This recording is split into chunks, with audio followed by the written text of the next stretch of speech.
कुणालने सांगितलं आणि आपण गेले 4 दिवस या प्रशिक्षणामध्ये अत्यंत हिरहिरीने सहभाग नोंदवत आहात आणि जे काही या प्रशिक्षणादरम्यान माहिती म्हणा किंवा जे काही समजा तांत्रिक साहित्य म्हणा जे आपल्यासोबत आम्ही शेअर करत आहोत त्याचा निश्चितच आपल्याला पुढे आपल्या कुक्कुटपालनासाठी लाभ होणार आहे. त्यामुळे आज ह्या शेवटच्या दिवशी जे काही 5 दिवसामध्ये आपण प्रशिक्षण घेतलेलं आहे त्याच्यामध्ये काही जर समजा आपल्याला काही प्रश्न असतील, काही अडचणी असतील तर आपण हे लेक्चर झाल्यानंतर शेवटी एक 15 ते 20 मिनिटं त्याच्यावर चर्चा करूया, जेणेकरून जे कोणी नवीन कुक्कुटपालक शेतकरी हा व्यवसाय चालू करणार आहेत त्यांना त्या ठिकाणी अडचणी येणार नाहीत, त्यांना त्या ठिकाणी काही प्रॉब्लेम येणार नाहीत. तर आज जो आपल्याला भाग पाहायचा आहे तो असा आहे, त्याच्यामध्ये महत्त्वाचं म्हणजे ब्रॉयलर पक्ष्यांचं खाद्य व्यवस्थापन त्यांच्या वयाप्रमाणे कसं करायचं ते आपण या ठिकाणी आज पाहणार आहोत. तर शेतकरी बंधूंनो,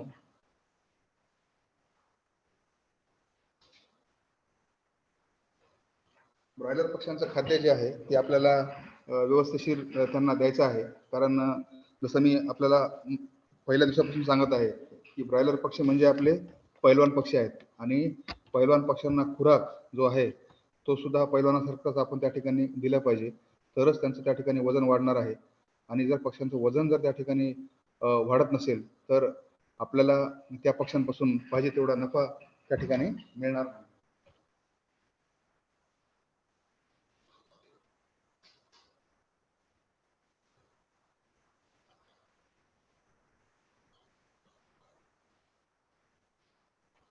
माझा आवाज येतो सर्वांना? कुणाल, माझा आवाज येतो ना? आवाज येतोय sir, clear. Okay okay okay. तर आपण जे चर्चा करणार आहे ब्रॉयलर पक्ष्यांच्या खाद्यावरची, त्या खाद्यामध्ये आपल्याला त्यांना समतोल असं खाद्य किंवा आहार देणं आवश्यक आहे. ब्रॉयलर पक्ष्यांच्या एकूण उत्पादन खर्चाच्या 70 ते 80% एवढा खर्च जो आहे तो खाद्यावर होत असतो. आणि त्यामुळे आपण जर खाद्य बनवताना योग्य ती पद्धत अवलंबली आणि खाद्य बनवताना मी जसं तुम्हाला सांगितलं की तुम्ही 10% वापरून खाद्य बनवू शकता, 5% वापरून खाद्य बनवू शकता. कारण नवीन जे कुक्कुटपालक शेतकरी आहेत त्यांना प्रत्येक घटक मिळणं हे त्या कमी प्रमाणामध्ये शक्य नसतं. त्यामुळे जे काही नवीन कुक्कुटपालक शेतकरी आहेत त्यांना माझा असा सल्ला राहील की आपण जे काही खाद्य बनवणार आहात ते खाद्य जे आहे आपण 5% किंवा 10% कॉन्सन्ट्रेट घेऊनच बनवा, जेणेकरून तुम्हाला बाकीच्या त्या ठिकाणी अडचण येणार नाहीत. कारण कोणता घटक खाद्य घटक 10 ग्राम लागतो, कोणता 5 ग्राम लागतो, कोणता 20 ग्राम लागतो, कोणता 100 ग्राम लागतो. आणि एवढ्या कमी क्वांटिटीमध्ये किंवा एवढ्या कमी ह्याच्यामध्ये आपल्याला कोणीही तो प्रोडक्ट जो आहे किंवा तो जो घटक आहे दुकानदार आपल्याला त्या ठिकाणी देणार नाही. त्यामुळे 5% किंवा 10% घेऊन आपण खाद्य बनवा आणि 2-3 बॅच काढल्यानंतर आपल्याला निश्चितच बरेचसे त्याच्यामधले लोकांचे संपर्क होतील, बऱ्याचशा लोकांच्या ओळखी होतील आणि ज्यावेळेस आपल्याला लोकांच्या ओळखी होतील किंवा संपर्क होईल त्यावेळेस मग आपण ते छोटे छोटे खाद्य घटक जे आहेत ते घेऊन पण त्या ठिकाणी खाद्य त्या ठिकाणी आपण बनवू शकता. तर मी जे आपल्याला सांगत आहे की खाद्य बनवताना आपल्याला खाद्य व्यवस्थित आणि संतुलित बनवायचं आहे. तर मांसाहारी पक्षी जे असतात त्यांना मी काल आपल्याला सांगितलं की 3 प्रकारचं खाद्य आपण त्या ठिकाणी देत असतो. एक असते ब्रॉयलर प्री स्टार्टर, दुसरं असते ब्रॉयलर स्टार्टर आणि जे शेवटचं खाद्य असते ते असते ब्रॉयलर फिनिशर. तर ह्या तिन्ही प्रकारच्या खाद्यामध्ये ऊर्जा आणि प्रथिनांचं प्रमाण हे वेगवेगळं असतं. त्यामुळे आपण एकाच प्रकारचं खाद्य हे ब्रॉयलर पक्ष्यांना त्या ठिकाणी कधीच द्यायचं नाही आहे. आणि 3 प्रकारचं खाद्य हे वयाच्या 3 टप्प्यांमध्ये ब्रॉयलर पक्ष्यांना त्या ठिकाणी आपल्याला द्यायचं आहे. कारण कसं आहे सुरुवातीचे 10 दिवस ब्रॉयलर पक्षी जे असतात त्यांना आपल्याला वेगळ्या प्रकारचं खाद्य द्यावं लागतं. त्या खाद्यामध्ये प्रथिने जास्त असतात, त्या खाद्यामध्ये ऊर्जा कमी असते. तर ह्याचं कारण जे आहे ते लहान पक्षी असल्यामुळं त्यांच्या स्नायूंची वाढ व्यवस्थित झाली पाहिजे आणि स्नायूंच्या वाढीसाठी प्रथिने ही अत्यंत आवश्यक असतात. आणि प्रथिनांची गरज एकदा त्यांची आपण पुरवली तर त्या स्नायूंची व्यवस्थिशीर वाढ होऊन जाते आणि स्नायूची एकदा वाढ झाली की त्या स्नायूमध्ये मांस जे आहे ते मग नंतरच्या काळामध्ये बरोबर त्या ठिकाणी जमा होते आणि पक्ष्यांचं वजन जे आहे ते चांगल्या प्रकारे त्या ठिकाणी वाढत असते. तर आपल्याला मी काल काही फोटोग्राफ्स दाखवले आणि त्यामध्ये आपल्याला चांगले अन्न घटक कसे निवडायचे आणि चांगला मका कसा ओळखायचा, चांगला खराब मका कसा ओळखायचा आणि चांगल्या मक्यापासून आपल्याला जे काही अन्न घटक मिळणार आहेत निश्चितच त्यांची प्रतवारी चांगली असणार आहे. खराब मक्यापासून आपल्याला त्या ठिकाणी विषकारक घटक जे आहेत ते खाद्यामध्ये येणार आहेत. त्यामुळे ब्रॉयलर पक्ष्यांची त्या ठिकाणी व्यवस्थिशीर वाढ होणार नाही, कारण अफ्लाटॉक्सिन्स असतात त्याच्यामध्ये. त्या अफ्लाटॉक्सिन्समुळे काय होतं, तर ब्रॉयलर पक्ष्यांची वाढ त्या ठिकाणी व्यवस्थित होत नाही. मग त्यांना निरनिराळे आजार होतात, किंवा मग त्यांचं जे रोगप्रतिकारक शक्ती आहे वेगळ्या दुसऱ्या रोगांबाबत ती पण त्या ठिकाणी कमी होण्याची शक्यता असते. तर आपल्याला अन्न घटक हे अतिशय चांगल्या प्रकारे निवडायचे आहेत. आणि ब्रॉयलर पिलांची जलद वाढ होण्यासाठी त्यांना आपल्याला पुरेसे पोषण मूल्य किंवा न्यूट्रिएंट्स जे आपण म्हणतो ते त्यांना आपल्याला देणे आवश्यक आहे. तर आवश्यकतेनुसार ऊर्जा आहे, प्रथिने आहे, चोथा आहे, यांचा खाद्यामध्ये समावेश त्या ठिकाणी आपल्याला करायचा आहे. तसेच खाद्यामध्ये कॉक्सिडिओस्टॅट असतील, बुरशी प्रतिबंधक औषधं असतील, क्षार असतील, प्रतिजैविके असतील, जीवनसत्वे असतील, यांचा देखील आपल्याला त्या ठिकाणी समावेश करायचा आहे. संतुलित खाद्य, सर्व अन्न घटक योग्य प्रमाणात त्या ठिकाणी आपल्याला द्यायचे आहे. त्यामुळे पक्ष्यांना काय होईल, की नैसर्गिक त्यांची जी काही प्रक्रिया आहे, की नैसर्गिक वाढ जी आहे पक्ष्यांची, ती त्या ठिकाणी व्यवस्थिशीर चालू राहील. शरीराची झीज पक्ष्यांच्या भरून निघेल आणि रोगप्रतिकारक शक्ती पक्ष्यांमध्ये अतिशय चांगल्या प्रकारे निर्माण होईल. आणि एकदा पक्ष्यांमध्ये रोगप्रतिकारक शक्ती चांगल्या प्रकारे निर्माण झाली, की पक्ष्यांमध्ये त्यांची जी काही नैसर्गिक वाढ जी आहे ती जलद गतीने त्या ठिकाणी होणार आहे. ब्रॉयलर पक्ष्यांना पहिल्या आठवड्यामध्ये प्री स्टार्टर मी जसं आता तुम्हाला सांगत आहे ते दिलेलं आहे आपण. पहिला आठवडा म्हणजे साधारणतः 10 दिवसापर्यंत आपल्याला ते द्यायचं आहे. तर प्री स्टार्टर खाद्यामध्ये प्रथिनांचे प्रमाण हे साधारणतः 23% असते, 22 ते 23% असते. आणि पहिल्या आठवड्यामध्ये पक्ष्यांची वाढ ही जलद गतीनं होत असते. मी आपल्याला कालही सांगितले, मी आपल्याला आजही सांगतोय, ब्रॉयलर पक्ष्याच्या संगोपनामध्ये पहिले 2 आठवडे हे अत्यंत महत्त्वाचे आहे. ज्यांना कुणाला ब्रॉयलर फार्मिंग करायचे आहे त्यांना माझा हा सल्ला राहील, की सुरुवातीचे 2 आठवडे आपण पक्ष्यांची अतिशय चांगल्या प्रकारे काळजी घ्यायची आहे. कारण सुरुवातीच्या 2 आठवड्यामध्ये पक्ष्यांची वाढ किती होणार आहे, पक्ष्यांचं वजन किती होणार आहे आणि पक्ष्यांची मरतूक नंतरच्या काळात किती होणार आहे, ह्या सगळ्या बाबी ह्या पहिल्या 2 आठवड्यामध्ये त्या ठिकाणी निश्चित होत असतात. त्यामुळं पहिल्या 2 आठवड्यामध्ये आपल्याला ब्रॉयलर पक्ष्यांची काळजी ही विशेष करून त्या ठिकाणी घ्यायची आहे. या काळात प्रथिनांची जी काही गरज आहे ती जर समजा त्या ठिकाणी पक्ष्यांना प्रथिनांची कमतरता भासली, तर काय होईल, तर पिलांची वाढच होणार नाही, पिलांच्या स्नायूची वाढ होणार नाही. आणि पिलांच्या स्नायूची जर वाढ झाली नाही, तर नंतर त्या स्नायूमध्ये त्या ठिकाणी मांस जे आहे ते त्याचं मांसाचं प्रमाण जे आहे ते कमी राहील आणि पक्ष्यांचं वजन हे तेवढं आपल्याला मिळणार नाही जेवढं आपण अपेक्षित केलेलं असतं. एकंदरीत पक्ष्यांच्या वाढीसाठी त्या ठिकाणी जास्त काळ लागतो. पक्षी अशक्त होतात. प्रथिनांचे प्रमाण मर्यादेपेक्षा जर जास्त असेल तर आपण चर्चा केली काल ते संधिवात वगैरे आपण काल पक्ष्यांना होणाऱ्या रोगामध्ये पाहिलं. त्यामध्ये प्रथिनांचे प्रमाण मर्यादेपेक्षा जर जास्त झाले तर अतिरिक्त प्रथिनांमुळे पक्ष्यांना संधिवात नावाचा रोग किंवा संधिवात नावाचा त्या ठिकाणी जो काही संधिवाताचा प्रादुर्भाव त्या ठिकाणी होत असतो. आणि खाद्य होत असतो, खाद्याची किंमतही त्या ठिकाणी वाढत असते.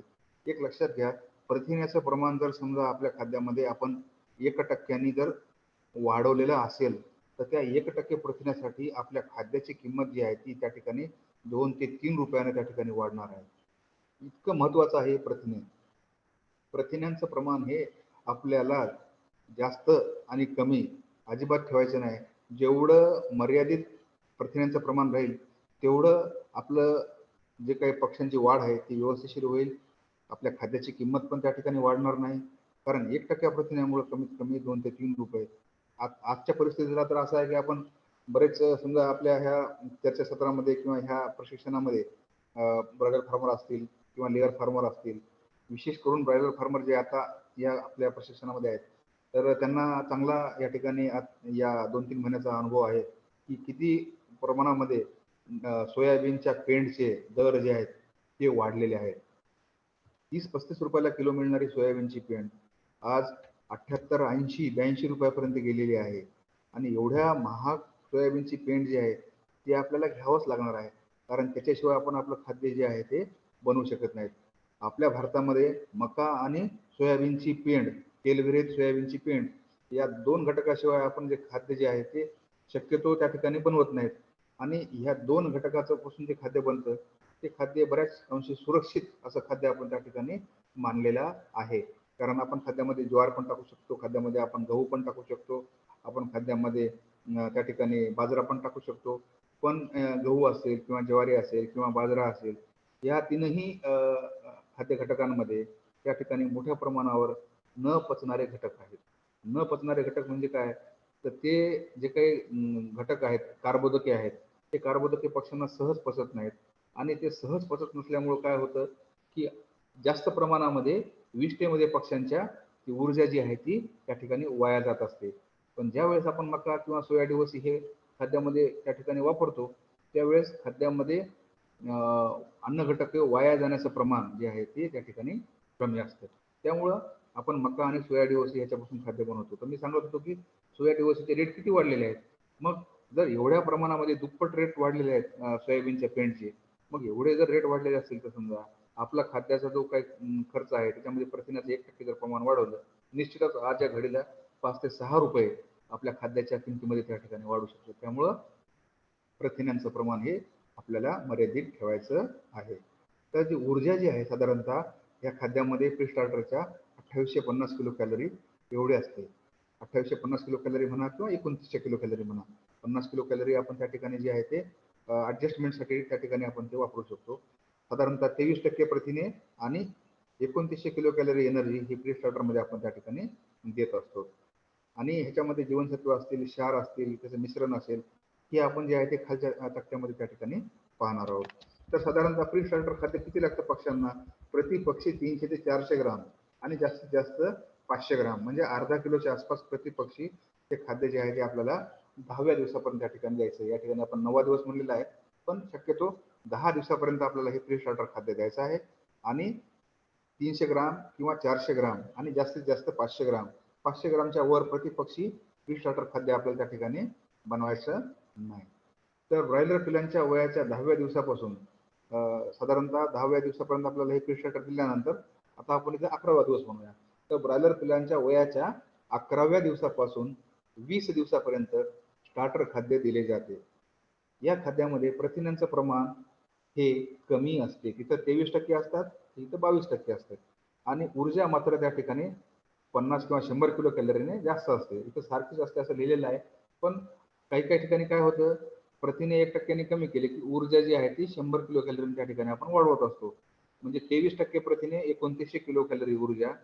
या ठिकाणी 22% प्रथिने 3000 किलो कॅलरी एवढी जी आहे ती आपल्याला ऊर्जा त्या ठिकाणी पक्ष्यांना द्यायची आहे. साधारणतः 23% प्रथिने 2900 किलो कॅलरी एनर्जी, 22% प्रथिने 3000 किलो कॅलरी एवढी एनर्जी आपल्याला त्या ठिकाणी पक्ष्यांना द्यायची आहे किंवा ऊर्जा द्यायची आहे. स्टार्टर खाद्य 20व्या दिवसापर्यंत आपल्याला द्यायचे आहे.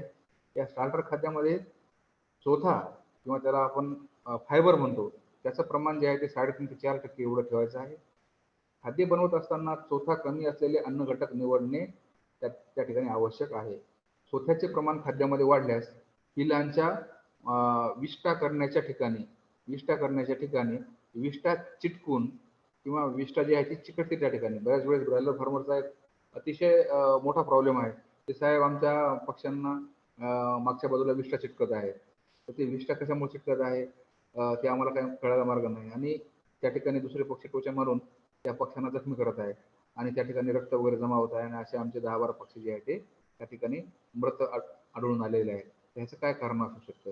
तर पक्ष्यांची विष्ठा गुदद्वाराला चिटकण्याच्या मागे जे आहे ते चोथ्याचं प्रमाण जे आहे ते कारणीभूत आहे आणि चोथा जर जास्त असेल तर पक्ष्यांची विष्ठा जी आहे ती मागच्या बाजूला त्या ठिकाणी चिटकलेली असेल आणि त्यामुळं इतर पक्षी त्या ठिकाणी त्वचा मारून पक्ष्यांना जखमी करून पक्षी त्या ठिकाणी मृत होण्याची शक्यता ही अधिक असते.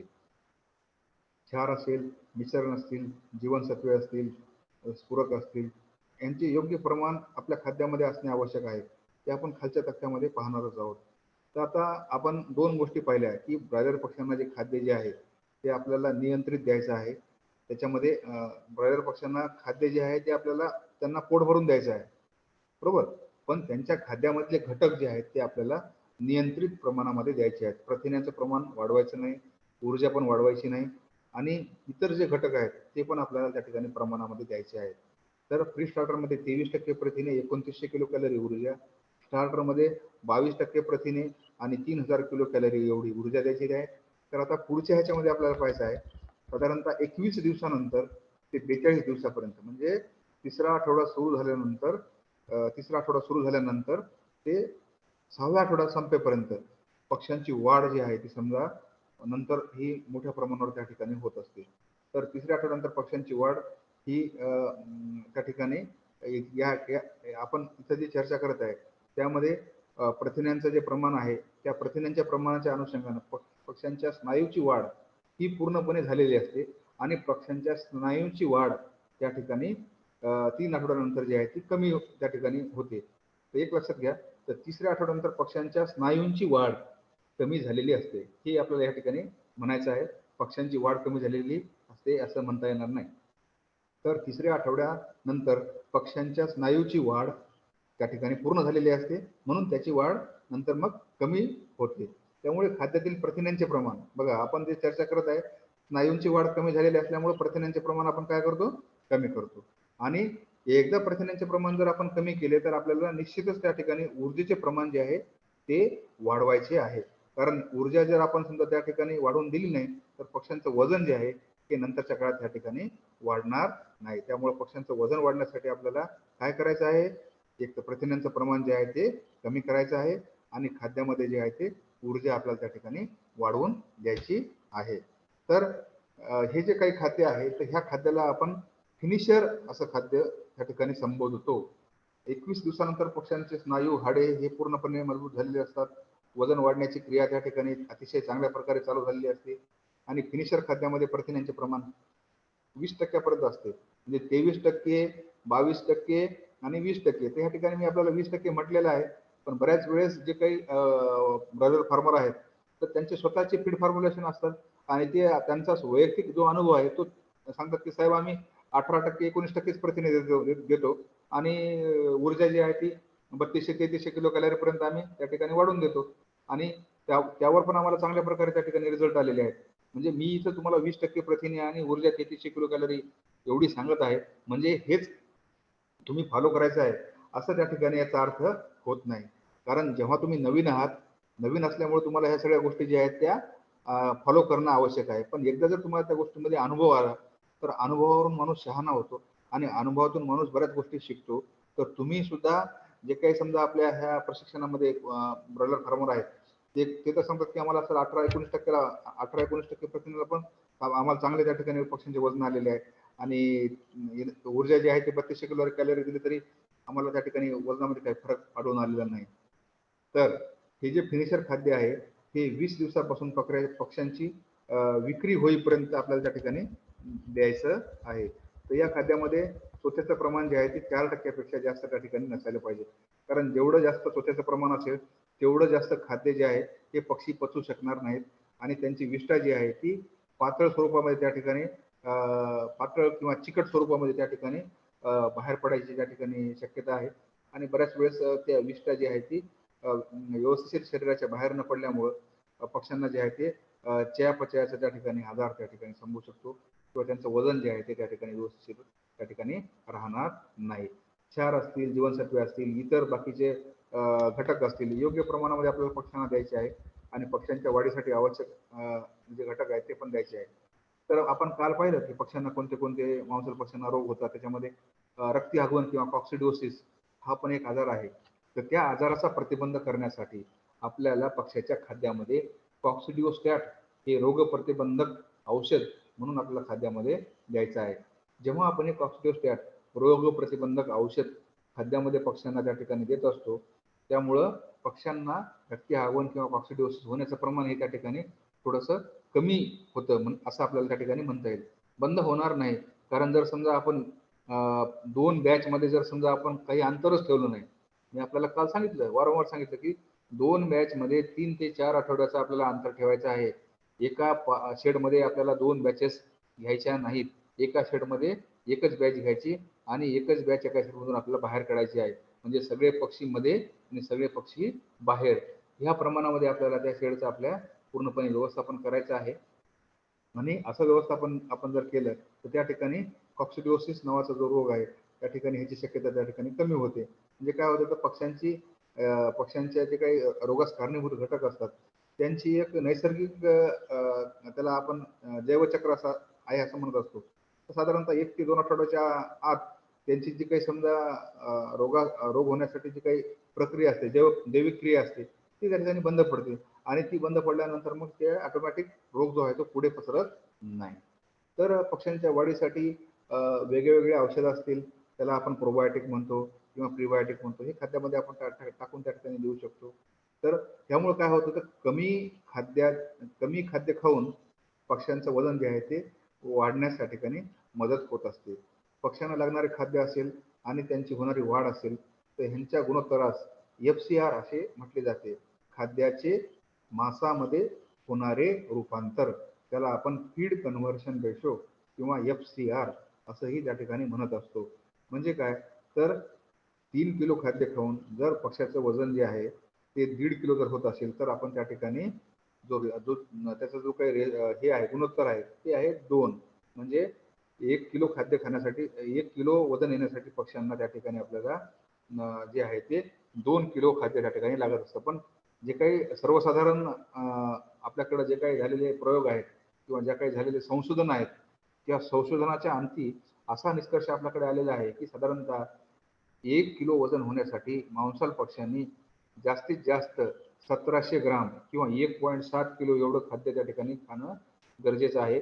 त्याच्यापेक्षा जर जास्त पक्षी खाद्य खात असेल, तर मग पुढचं जे 1.7च्या गुणोत्तर आहे, ते आपल्याला त्या ठिकाणी नुकसान दायक होऊ शकतं आणि त्यामुळे जे आहे ते पक्ष्यांचं जे काही उत्पादनाचा खर्च जो आहे, तो त्या ठिकाणी वाढू शकतो. तर इथे सांगितलं आपण 1.7 ते 1.9 पण जेव्हा आपण आजच्या घडीला किंवा आजची गोष्ट करतो, तर आजच्या जे काही समजा हे आहेत स्टँडर्ड आहेत किंवा जे काही आजचे मानक आहेत, त्या मानकानुसार 1.6 ते 1.7 म्हणजे 1600 ते 1700 ग्राम खाद्य 1 किलो मांसल पक्ष्यासाठी त्या ठिकाणी पुरेसं आहे आणि ह्याच्यापेक्षा जर जास्त खाद्य जर पक्ष्यांना लागत असेल, तर पक्ष्यांचं त्या ठिकाणी उत्पादनाचा खर्च हे निश्चितच त्या ठिकाणी वाढणार आहे. तर आपण 1.7चा त्या ठिकाणी एफ-सी-आर पकडलेला आहे आणि ह्याच्यामुळं या एफ-सी-आरमुळं काय होतं आपल्याला किंवा ह्या फीड कन्व्हर्शन रेशोमुळे काय होतं, की आपल्याला एकंदरीत आपला फार्म किती प्रमाणामध्ये नियंत्रित आहे, किती प्रमाणामध्ये फायद्यामध्ये आहे, हे पण आपल्याला त्या ठिकाणी कळू शकतं. कारण जे काही नवीन पोल्ट्री फार्मर आहेत, त्यांच्याकडं ह्या गोष्टीच्या बाबतीमध्ये किंवा एफ-सी-आरच्या बाबतीमध्ये त्यांना काही माहिती जास्त नसते आणि बऱ्याच वेळेस काय होतं, की पक्ष्यांना खाद्य टाकते वेळेस आपण फीडर जे आहेत ते पूर्णपणे भरून खाद्य त्या ठिकाणी देत असतो आणि जसं मी तुम्हाला सांगितलं, की ब्रॉयलर पक्ष्यांना खाद्य जे आहे ते पोट भरून खाद्य द्यायचं आहे. कंटाळा येईपर्यंत त्यांना खाद्य द्यायचं आहे आणि खाद्याच्या बाजूलाच आपल्याला त्यांना पाणी पण द्यायचं आहे. पण बऱ्याच वेळेस काय होतं, की प्रमाणाबाहेर जर समजा खाद्याची भांडी त्या ठिकाणी भरली असतील, तर काय होतं ते हे खाद्य हे त्याच्यातून बाहेर पडून त्या फीडरमधून किंवा खाद्याच्या भांड्यामधून खाद्य वाया त्या ठिकाणी जातं आणि जर समजा प्रति पक्षी 5 ते 10 ग्रॅम जर खाद्य वाया जात असेल, तर साधारणतः आपल्याला 1000 पक्ष्यांमागे त्या रोजचं जे आहे आपलं ते 100 ग्रामच्या आसपास खाद्य त्या ठिकाणी वाया जाणार आहे आणि जेव्हा आपण 42 दिवसाचा विचार करतो, तर निश्चितच ते खाद्याचं प्रमाण जे आहे ते अतिशय त्या ठिकाणी वाढणार आहे. त्यामुळं खाद्य वाया जाणार नाही. एवढंच खाद्य आपल्याला त्या खाद्याच्या भांड्यामध्ये भरायचं आहे. म्हणजे किती भरायचं? फुल भरायचं नाही आणि अर्धही ठेवायचं नाही. त्याला आपल्याला किती भरायचं आहे? त्याला त्याला आपल्याला 75% पर्यंतच भरायचं आहे आणि जास्तही त्याला आपल्याला भरायचं नाही. आणि त्याच्यावर जी आहे ती आपल्याला जाळी लावायची आहे. काल आपण जाळी पाहिली नाही? त्या फिडरच्या वर आपण पिवळ्या रंगाची जाळी होती. तर ती त्याला जाळी लावायची आहे. जेणेकरून पक्षी त्याच्यामध्ये बसून लहान पिल्लं जेव्हा असतात त्याच्यात बसून खाद्य खात असतात. तर त्यांना ते बसून मध्ये खाद्य खाणार नाहीत आणि मध्ये विष्ठा टाकून ते खाद्य खराब करणार नाहीत. तर ह्या गोष्टीची जी आहे ती आपल्याला त्या ठिकाणी जाण असणं आवश्यक आहे. जे नवीन कुक्कुटपालक शेतकरी आहेत त्यांच्यासाठी ह्या गोष्टी थोड्याशा समजण्यासाठी त्या ठिकाणी कठीण असू शकतात. पण कठीण म्हणजे फक्त तुम्हाला त्या ठिकाणी ह्या गोष्टी नव्या आहेत. पण जेव्हा तुम्ही कुक्कुटपालन चालू करता, त्यावेळेस तुम्हाला 1-2 बॅचेस घेतल्यानंतर ह्या सगळ्या गोष्टी तुम्हाला त्या ठिकाणी चांगल्या प्रकारे माहीत होतील आणि तुम्हाला त्या ठिकाणी जे काही प्रात्यक्षिक ज्ञान आहे, ते त्या ठिकाणी तुम्हाला 1-2 बॅच काढल्यानंतर मिळून जाईल. त्याच्यासाठीच मी तुम्हाला सांगत आहे, की जे कोणी नवीन फार्मर या व्यवसायामध्ये उतरू इच्छितात, त्यांनी कमी पिल्लापासून सुरुवात करायची आहे. अगदी 100, 200, 500 पक्ष्यांपासून सुरुवात करा.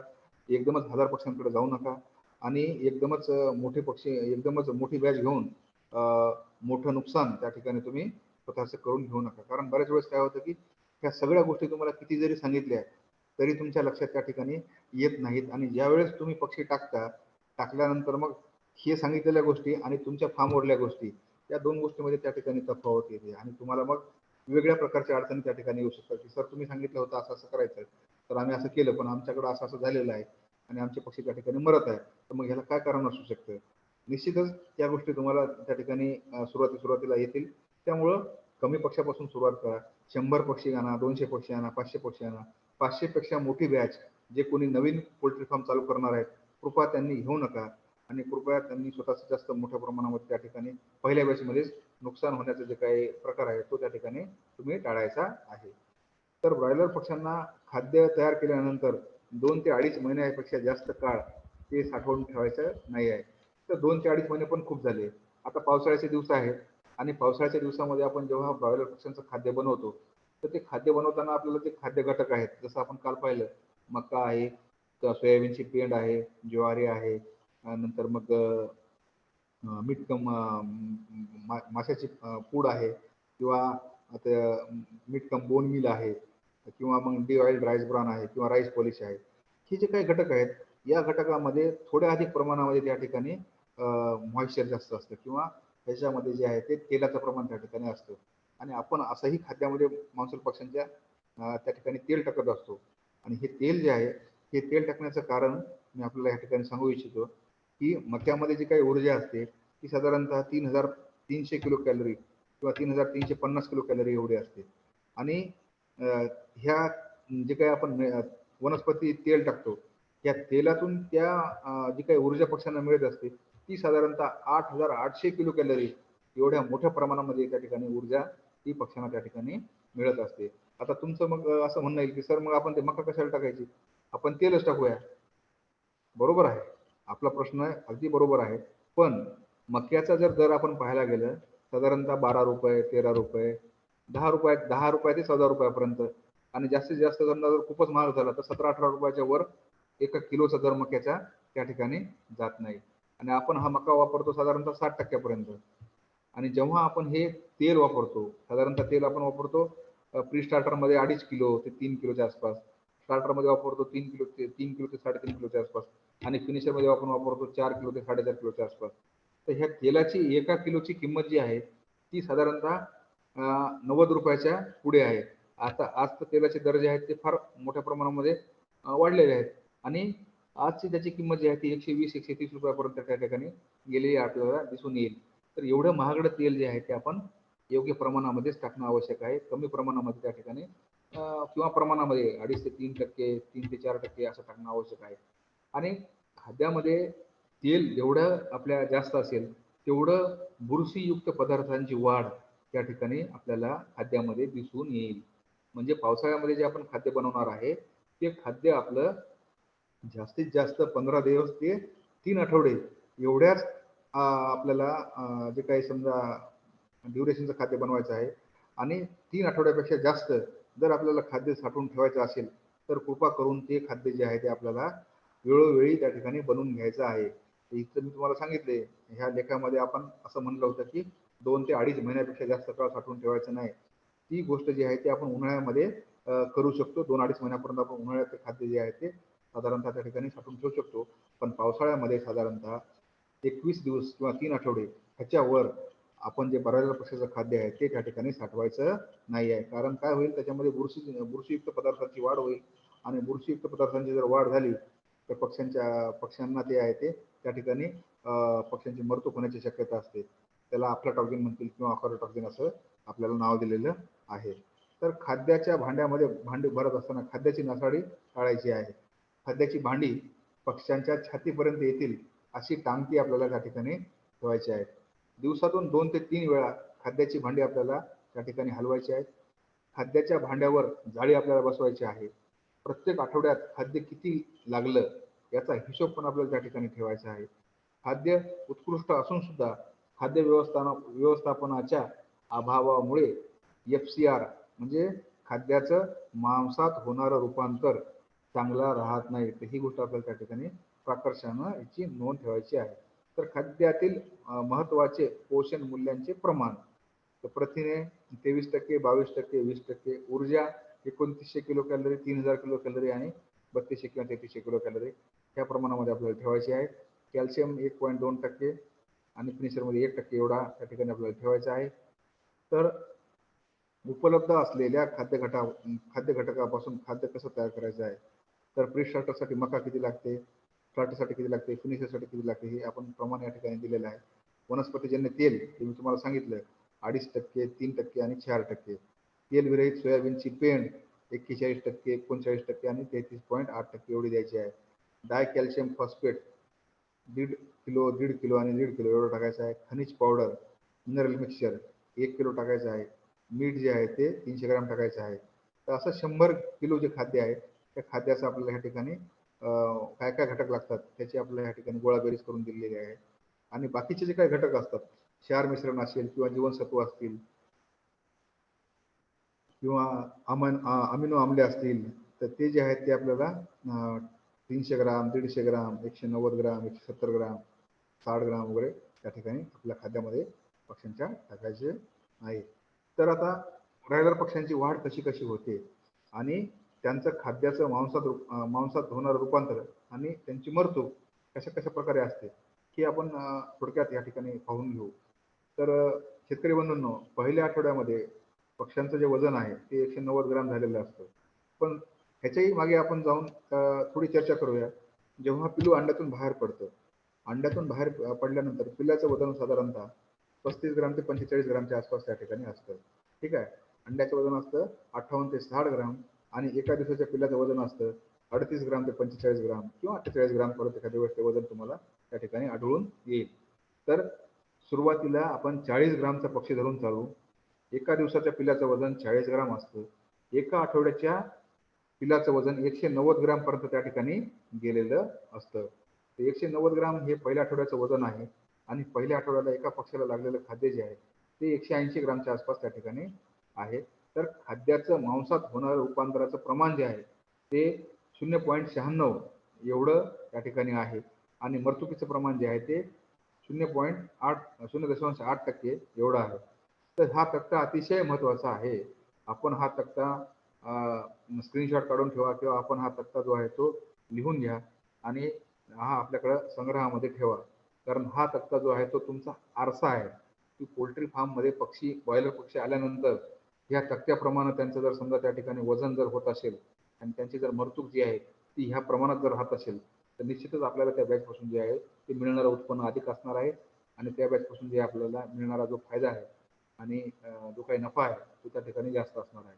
तर पहिल्या आठवड्यामध्ये पक्ष्यांचं वजन जे आहे ते 40 ग्रामवरून 190 ग्रामपर्यंत गेलेलं असेल. 180 ग्राम त्यांनी खाद्य खाल्लेलं असेल आणि खाद्याचं मांसात होणारं रूपांतराचं प्रमाण जे आहे ते 0.96% एवढं असणार आहे आणि मरतूक जी आहे ती 0.8 एवढी त्या ठिकाणी असणं अपेक्षित आहे.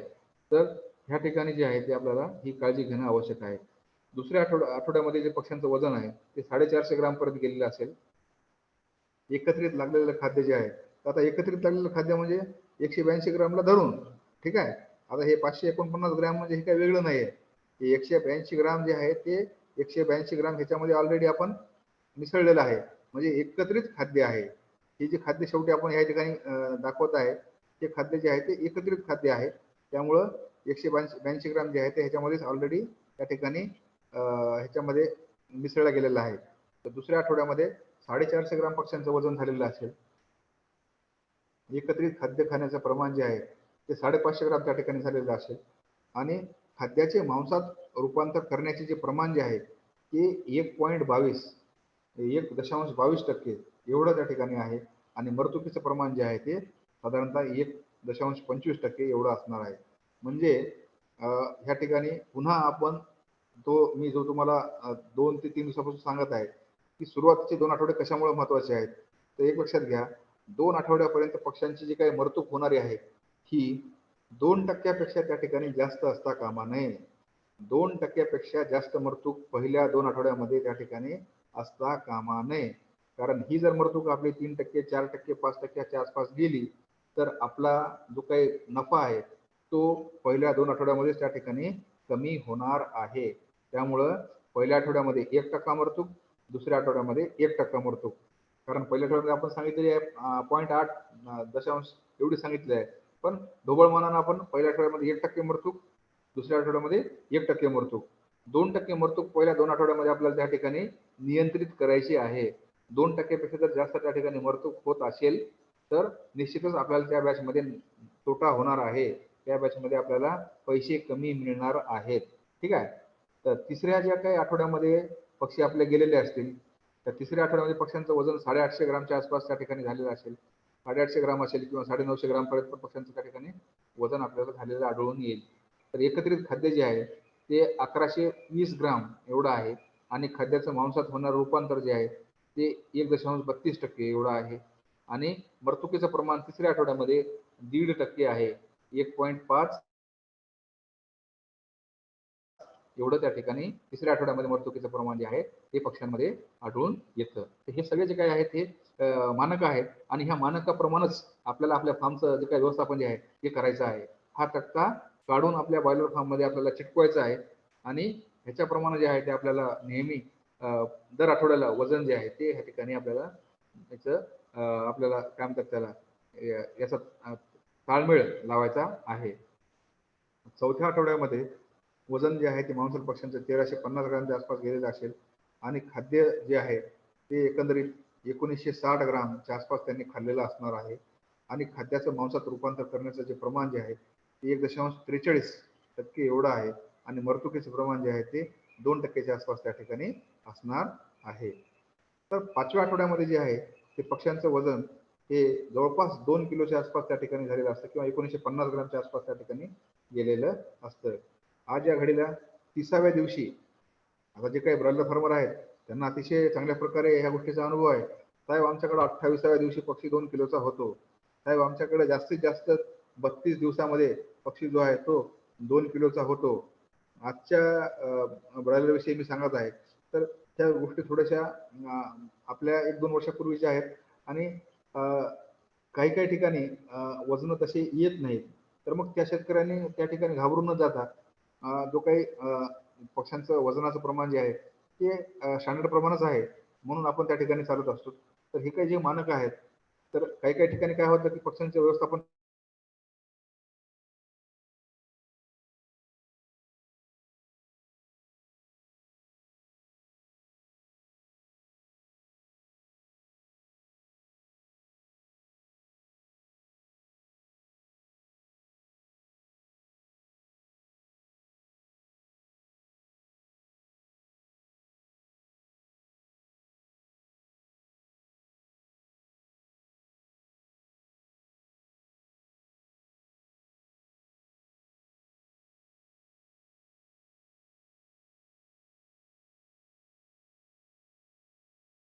हॅलो.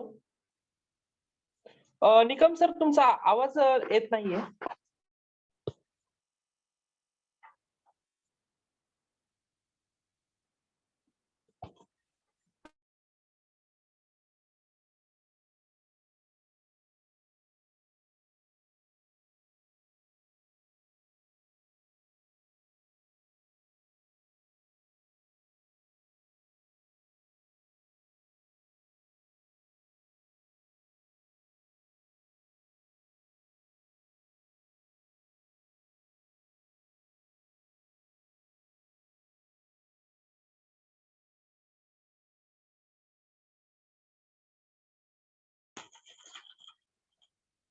हॅलो. सरांकडे काही टेक्निकल इश्यू आलेला असेल. सर जॉईंट आहेत पण मग इंटरनेटचा थोडासा रेंज प्रॉब्लेम असेल तर सर जॉईंट होतील.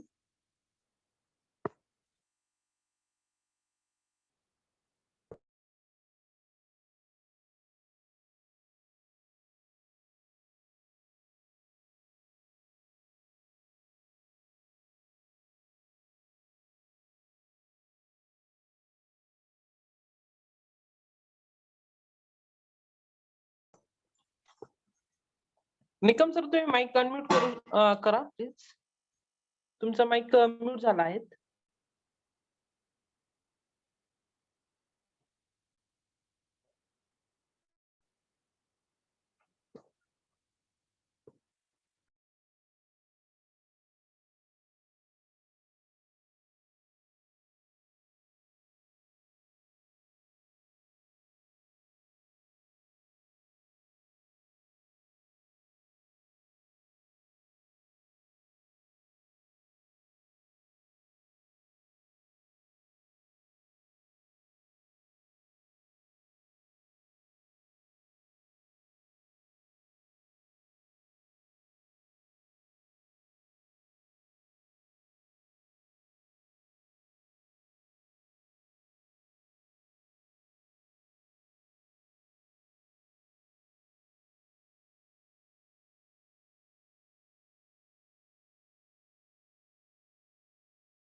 हॅलो.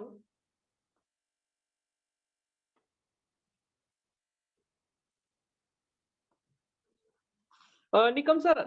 येस. माझा आवाज येतोय? येस सर, आला आवाज. हा, किती किती वेळापासून आवाज गेला होता? आत्ताच सर गेला होता, साधारणतः ओके 5 मिनिटात. Okay okay okay. येस. तर आपण जो हा तक्ता जो आहे त्या तक्त्याविषयी त्या ठिकाणी चर्चा करत होतो की ही काय जे काही मर्तुकीचं प्रमाण जे आहे ते एकंदरीत 6 आठवड्याच्या शेवटी 3.5% आसपास त्याची मांसल पक्ष्यांची त्या ठिकाणी असणं आवश्यक आहे. 3.5% पेक्षा जास्त आपल्याला मांसल पक्ष्यांची मर्तूक त्या ठिकाणी होता कामा नये. कारण जेवढी कमी मर्तूक असेल. हॅलो. हा सर, स्क्रीन शेअर नाही झालेली. Okay okay okay.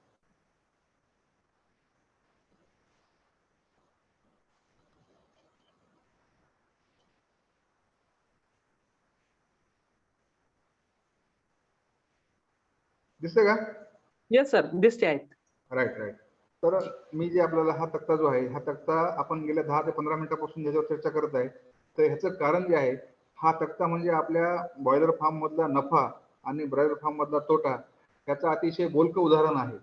आणि ह्या तक्त्यामध्येच आपल्या ब्रॉयलर फार्मिंगचं पूर्ण गमक जे आहे ते दडलेलं आहे.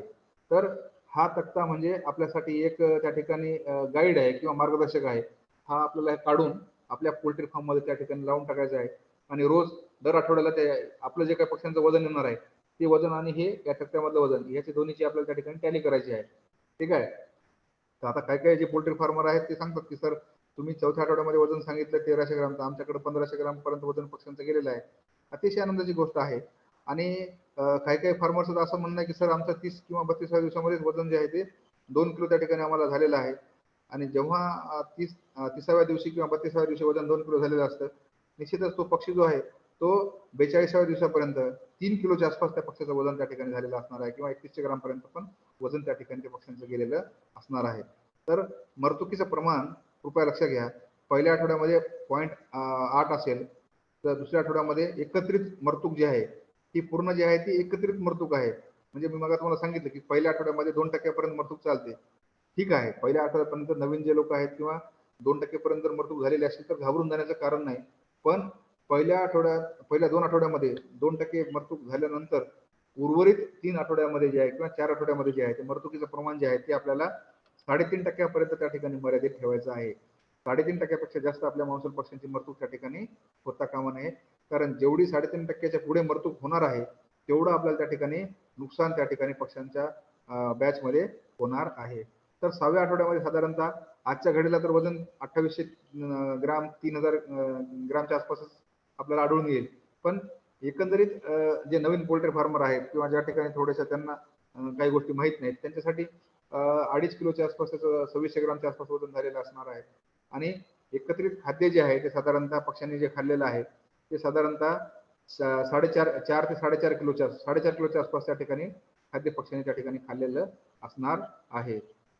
आणि खाद्याचं मांसात होणारं रूपांतर जे आहे ते साधारणतः 1.7 एवढं असणार आहे आणि मर्तुकीचं प्रमाण 3.5% आसपास त्या ठिकाणी असणार आहे.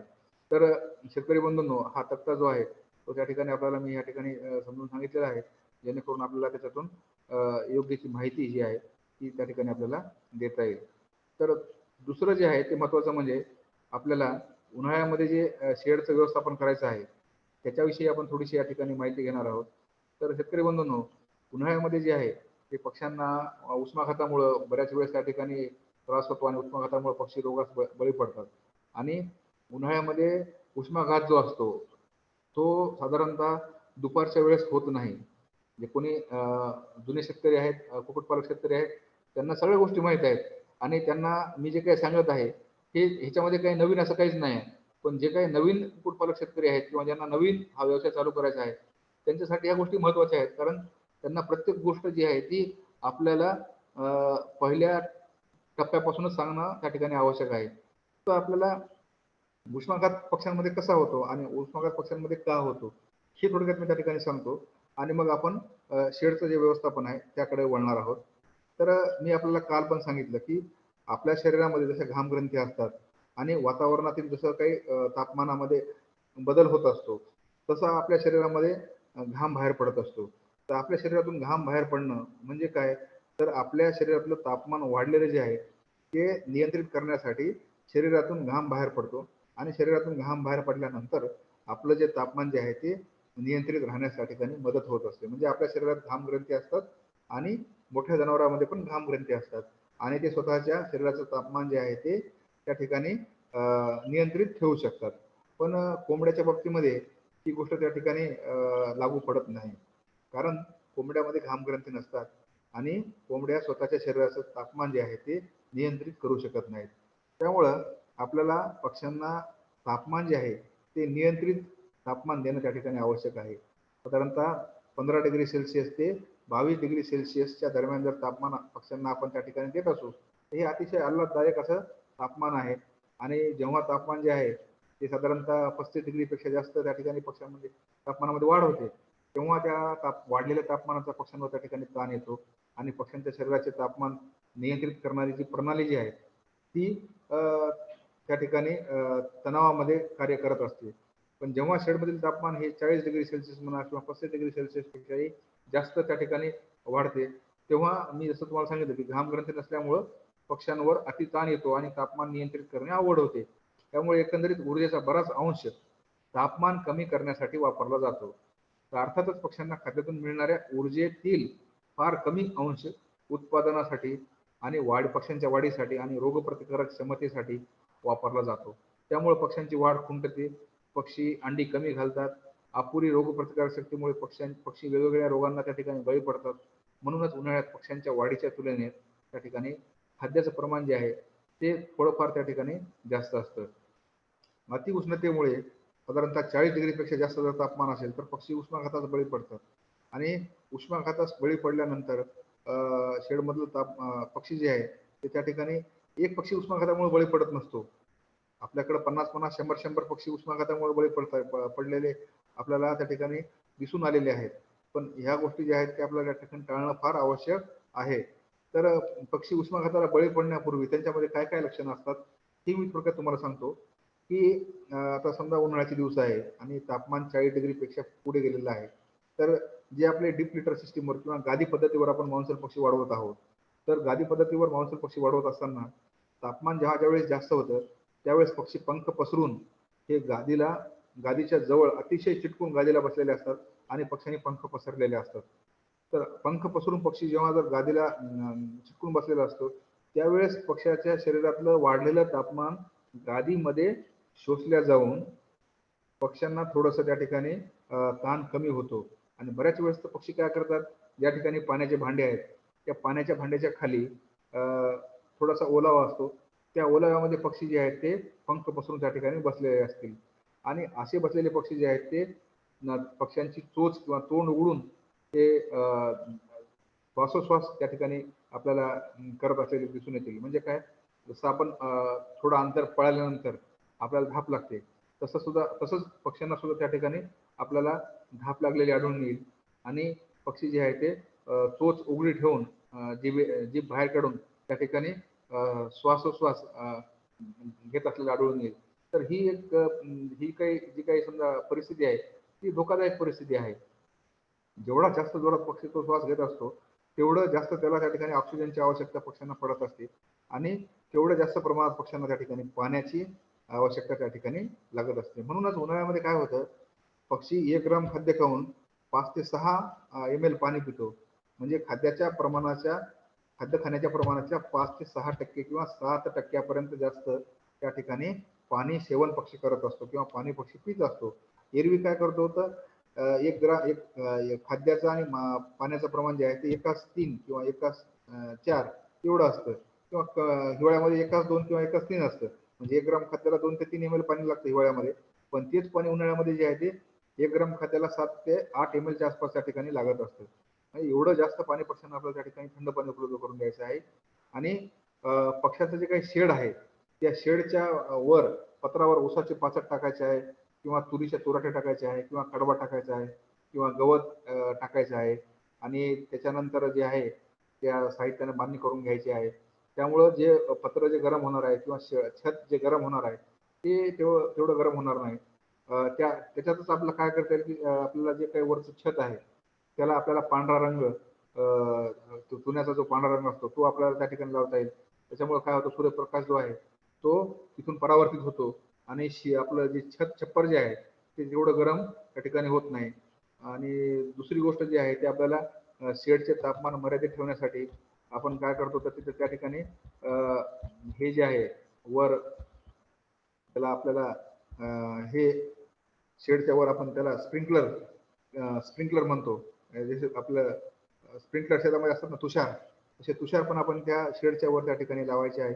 आणि तुषार लावून त्याच्यावर आजकालचा जो नवीन कन्सेप्ट आहे ग्रीन नेट, ती ग्रीन नेट पण आपल्याला वरून जर बांधली तर साधारणतः बाहेरच्या तापमानामध्ये आणि शेडच्या तापमानामध्ये एक 3 ते 4 डिग्री सेल्सिअस त्या ठिकाणी फरक पडलेला आपल्याला आढळून येईल. म्हणजे बाहेरचं तापमान जर 41-42 वगैरे असेल तर शेडच्या मध्ये तापमान हे साधारणतः 37-38च्या आसपास त्या ठिकाणी झालेलं आपल्याला त्या ठिकाणी आढळून येईल.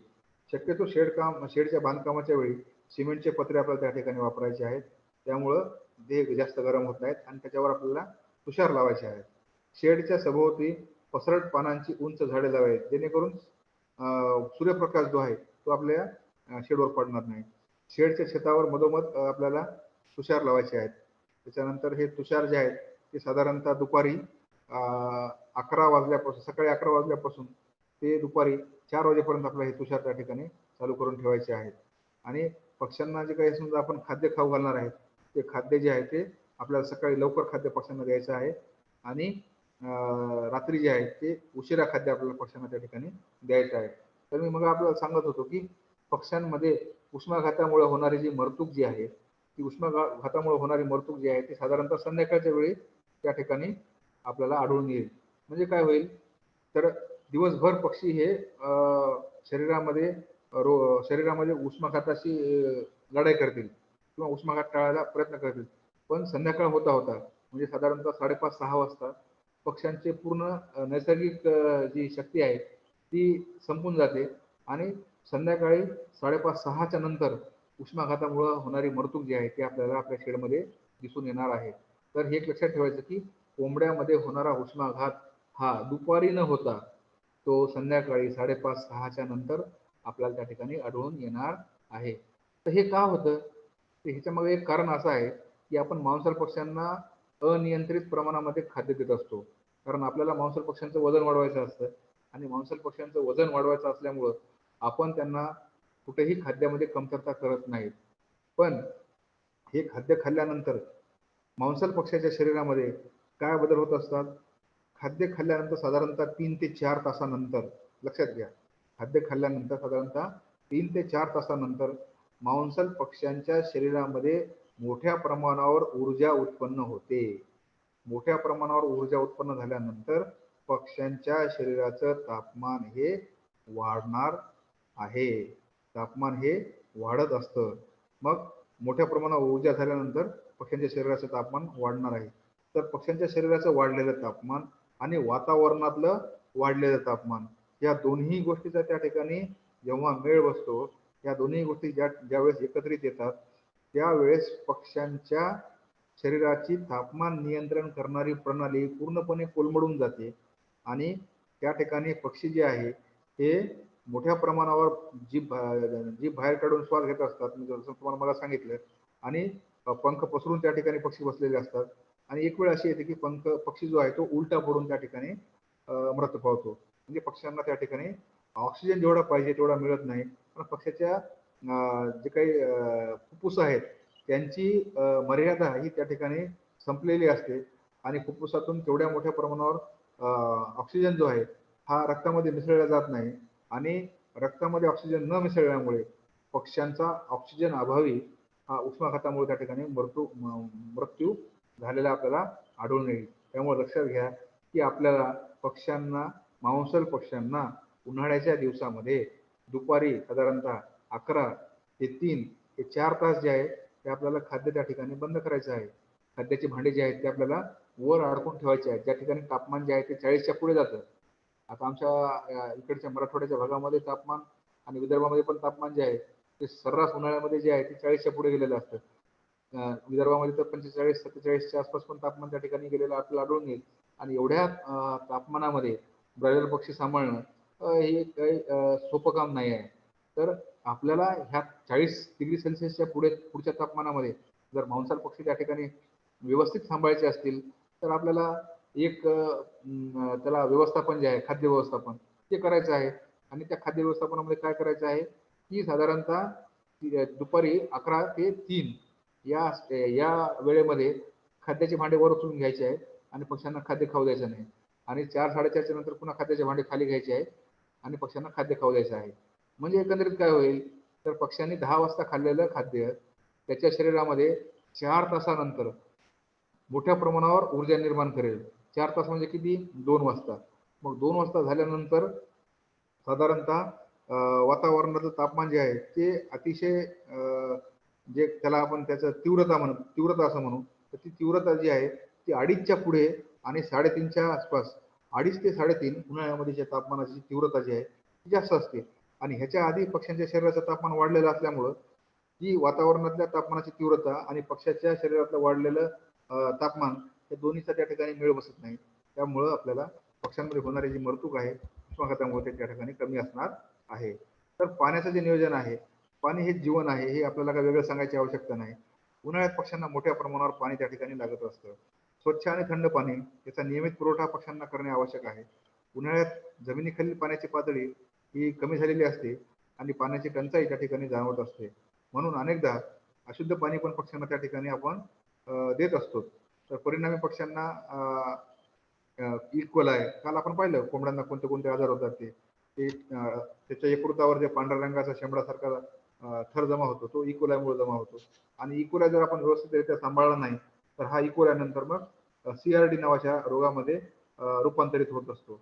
तर ह्या रोगांचा प्रादुर्भाव जो आहे तो दूषित पाण्यामुळे पक्ष्यांना होत असतो. आणि हे टाळण्यासाठी पाण्याचं निर्जंतुकीकरण करणं अतिशय आवश्यक आहे. यासाठी पाण्यामध्ये क्लोरीन टाकायचं आहे किंवा आयोडीन टाकायचं आहे किंवा हायड्रोजन पेरॉक्साईड टाकायचं आहे. आणि हे औषधं जे आहेत ते आपल्या पाण्यामध्ये त्या ठिकाणी टाकायचे आहेत. साधारणतः 5 gram bleaching powder, 35% chlorine, 5 gram chlorine bleaching powder किंवा 35% क्लोरीन 1000 लिटर पाण्यात टाकून हे पाणी दुसऱ्या दिवशी पक्ष्यांना त्या ठिकाणी द्यायचं आहे. तर 1 मिली हायड्रोजन पेरॉक्साईड 50 लिटर पाण्यामध्ये आपण त्या ठिकाणी द्यायचं आहे. शक्यतो शेडच्या हे जे काही समजा आता आपण सांगत आहे तर ह्याप्रमाणे आपल्याला पाण्याचं नियोजन त्या ठिकाणी करायचं आहे. तर छोटे कुक्कुटपालक शेतकरी जे आहेत ते ह्या औषधाचा उपयोग 1 ml प्रति 10 लिटर प्रमाणे आपण त्या ठिकाणी करू शकतात. तर आपल्याला दुसरी गोष्ट जी महत्त्वाची आहे ती अशी आहे की आपल्याला ग्लेशियल ॲसिटिक ॲसिडचा वापर करून पाण्यामधली जी सामू आहे ती 3.5% पर्यंत खाली आणता येते. आणि या सामूला इकोलाय नावाचे जे काही जीवाणू आहेत त्याची वाढ होत नाही. त्यामुळे साधारणतः 1 ml ग्लेशियल ॲसिटिक ॲसिड प्रति 5 लिटर पाण्यामध्ये आपल्याला त्या ठिकाणी देता येईल. तर खाद्याचं व्यवस्थापन मी आपल्याला सांगितलं की 11 ते 3 तर 1 ते 5 या ठिकाणी सांगितलेलं आहे. पण हे न करता आपण 11 ते 3 वगैरे त्या ठिकाणी करू शकता. ठीक आहे. तर उन्हाळ्यामध्ये पक्षी पाणी जास्त पितात ह्या गोष्टी आता आपण त्याची चर्चा केलेली आहे. तर एकंदरीत आता ह्या फोटो मार्फत आपण पाहू शकता की कशा कशा प्रकारे आपल्याला उन्हाळ्यामध्ये व्यवस्थापन करायचं आहे. ते सिमेंटचे पूर्णपणे ॲस्बेस्टॉसचे सीट्स आहेत. ॲस्बेस्टॉसचे जे छत आहे आणि हे वर जे आहे ते तुषार लावलेले आहेत. ती ग्रीन नेट लावलेली आहे. ह्या सगळ्या गोष्टी अतिशय आवश्यक आहेत उन्हाळ्याच्या दृष्टिकोनातून. आणि हे इथं पहा तुम्ही उसाचं पाचट वगैरे टाकलेलं आहे. हे तुषार चालू आहे. आणि हे मधल्या बाजूला शेडच्या फॉगर जे आहेत त्याला आपण काय म्हणतो की त्याला मायक्रो स्प्रिंकलर त्याला आपण नाव दिलेलं आहे किंवा मिनी तुषार हे आपण शेडच्या मध्ये पण पक्ष्यांच्या अंगावर डायरेक्ट आपण हे वापरू शकतो. तर हे झाड वगैरे आपण मोठे मोठे लावलेले आहे जेणेकरून ह्या सावलीमुळे जे आहे ते छप्पर जे आहे ते वरचं गरम होणार नाही. आणि पक्ष्यांचं जे आहे ते त्या ठिकाणी व्यवस्थित व्यवस्थापन त्या ठिकाणी होणार आहे. हे झाड वगैरे आपण पाहत आहे कशा कशा प्रकारचे आहेत. तर एकंदरीत हे उन्हाळ्यातील पक्ष्यांचे व्यवस्थापन आहे. थोडक्यामध्ये आता आपण जे आहे ते हिवाळ्यातील व्यवस्थापन पाहून घेऊ. आणि हिवाळ्यातील व्यवस्थापन जेव्हा आपण करतो त्यावेळेस आपल्याला लक्षात येईल की उन्हाळ्यामध्ये तापमान वाढलेलं असतं आणि हिवाळ्यामध्ये जे तापमान जे आहे ते कमी झालेलं असतं. तर कमी झालेलं तापमान जे आहे ते पक्ष्यांना तेवढं धोकादायक नाही. पण हेच जर तापमान 5 डिग्री सेल्सिअस म्हणा किंवा 8 डिग्री सेल्सिअस म्हणा जेव्हा 10 डिग्री सेल्सिअस पेक्षा कमी होतं त्यावेळेस पण पक्ष्यांना त्या ठिकाणी थंडीचा धोका हे अतिशय मोठ्या प्रमाणावर दिसून येतो. तर थंडीमुळे काय होतं पक्ष्यांची वाढ खुंटते अंडी उत्पादन व रोग प्रतिकारक क्षमता कमी होते. पक्षी वेगवेगळ्या रोगास बळी पडतात. अति थंडीमुळे पक्ष्यांना खाद्य जास्त लागतं, ठीक आहे ना. कारण काय होतं की पक्ष्यांना जी ऊर्जा पाहिजे तेवढी ऊर्जा त्यांना खाद्यातून मिळत नाही. आणि मग खाद्यातून ऊर्जा जर मिळवायची असेल तर अतिरिक्त प्रमाणामध्ये खाद्य त्या ठिकाणी आपल्याला त्यांना द्यावं लागतं. त्याचप्रमाणे पक्ष्यांचं वजन जे आहे ते खाद्याच्या प्रमाणामध्ये कमी वाढतं आणि खाद्याचे मांसात होणारे रूपांतर पण त्या ठिकाणी योग्य ते राहत नाही. पक्षी श्वसनाच्या रोगास बळी पडतात. कमी पाणी पितात, त्यामुळे त्यांचे पंख जे आहेत ते व्यवस्थिशीर वाढत नाहीत. ऑक्सिजन वायूची मोठ्या प्रमाणामध्ये पक्ष्यांच्या शरीरामध्ये गरज निर्माण होते आणि वायुजीवनाच्या कमतरतेमुळे पक्षी आसायटिस या रोगामुळे त्या ठिकाणी मृत पावतात. पोटामध्ये पाणी होण्याचा जो प्रकार आहे आपण काल पाहिलं पक्ष्यांना होणारे रोग, त्यामुळे आपण काल रोग ते पाहून घेतले, जेणेकरून तुम्हाला ह्या गोष्टी आज त्या ठिकाणी नवीन वाटणार नाही. तर आसायटिस जे आहे ते आपण काल पाहिलं कसं जलोदर, ठीक आहे, जलोदर किंवा आसायटिस म्हणजे पोटामध्ये पाणी होणे. तर ते पोटामध्ये पाणी कशामुळे होतं? ऑक्सिजन वायूच्या कमतरतेमुळे किंवा ऑक्सिजन वायूच्या कमतरतेमुळे ते आसायटिस नावाचा रोग पक्ष्यांमध्ये दिसून येतो. तर बंद पडद्यामुळे अमोनिया वायू शेडमध्ये मोठ्या प्रमाणात साठला जातो. म्हणजे हा अमोनिया वायूच ऑक्सिजनच्या कमतरतेसाठी आणि साठी कारणीभूत आहे असं आपल्याला त्या ठिकाणी म्हणता येईल. आणि असायटिस हा रोग जो आहे तो असायटिस आणि रक्तहागवण हे दोन जे रोग आहेत हे आपल्या व्यवस्थापनाच्या अभावामुळे होणारे रोग आहेत.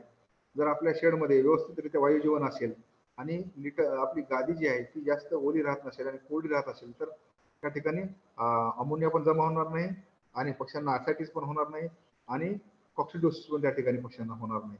तर ह्या ज्या गोष्टी आहेत त्या थोड्याशा आपल्याला त्या ठिकाणी पाहायच्या आहेत. तर बंद पडद्यामुळे अमोनिया वायू मोठ्या प्रमाणात शेडमध्ये साठला जातो आणि अमोनियाचे प्रमाण आवाक्याबाहेर गेल्यास म्हणजे किती किती प्रमाण आहे अमोनियाचं आवाक्यामध्ये? आवाक्यामध्ये जे अमोनियाचं प्रमाण जे आहे ते 25 ppm आहे आणि 25 ppm पेक्षा जर जास्त अमोनिया त्या ठिकाणी जमा होत असेल तर मोठ्या प्रमाणावर ऑक्सिजनची कमतरता होईल, मोठ्या प्रमाणावर कार्बन डायऑक्साईडची वाढ होईल आणि कार्बन डायऑक्साईड वाढणे, अमोनिया वाढणे म्हणजेच ऑक्सिजनची कमतरता होणे आणि ऑक्सिजनची कमतरता होणे म्हणजेच गादी ओली होणे आणि गादी ओली होणे म्हणजेच त्या ठिकाणी कॉक्सिडोसिस होणे आणि कॉक्सिडोसिस होणे त्याच्याबरोबरच मग असायटिसचा पण त्या ठिकाणी मोठ्या प्रमाणावर प्रादुर्भाव होत असतो. पक्ष्यांच्या शरीराला लागणारा ऑक्सिजनचा पुरवठा योग्य रीतीने होत नाही म्हणून पक्ष्यांची रोगप्रतिकारक शक्ती सुद्धा त्या ठिकाणी कमी झालेली आपल्याला आढळून येते. पक्ष्यांच्या शरीरामध्ये विशेषतः छातीमध्ये हृदय व फुफ्फुस भोवती मोठ्या प्रमाणावर द्रव साचला जातो. तर आपण पाहिलं का जलोदर कशा प्रकारे पाणी साचलं जातं. तर हिवाळ्यामध्ये पक्ष्यांची गादी ओली झालेली असते, त्यामुळे जंतू व जंत त्यांची अंडी यांची वाढ होते, त्यामुळे कॉक्सिडिओसिस किंवा ई कोलाय या प्रकारचे रोग त्या ठिकाणी उद्भवण्याची शक्यता असते. शेडमध्ये मोठ्या प्रमाणात प्रदूषण होते आणि या प्रदूषणामुळे पक्षी जे आहेत ते अशक्त झालेले आपल्याला दिसून येतील. पक्षी एकमेकांना चोचा मारतात, पक्ष्यांचं उत्पादन घटते आणि मोठ्या प्रमाणावर पक्ष्यांची मृत्यू त्या ठिकाणी होत असते. पक्ष्यांचे योग्य व्यवस्थापन करून पक्ष्यांवर होणारे विपरीत परिणाम आपल्याला त्या ठिकाणी टाळता येतात. तर काय काय करायचं आहे? नवीन आलेल्या पिलांना थंडीमुळे मोठ्या प्रमाणामध्ये मृत्यू होण्याची शक्यता नाकारता येत नाही.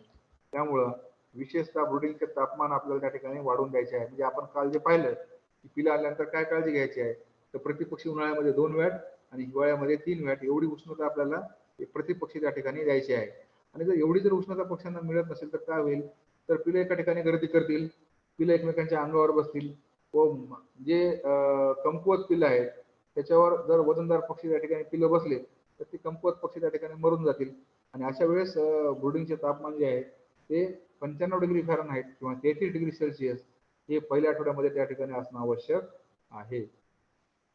अचानक लाईटचा पुरवठा जर खंडित झाला तर त्या ठिकाणी पर्यायी व्यवस्थापन आपल्याला करायची आहे. कोळशाच्या शेगड्या ठेवा किंवा गॅस बोर्डरचा त्या ठिकाणी वापर करा. पण सुरुवातीचे 2 आठवडे ब्रुडिंगमध्ये कुठल्याही प्रकारची कमतरता, कुठल्याही प्रकारची चूक तापमानामध्ये होता कामा नये.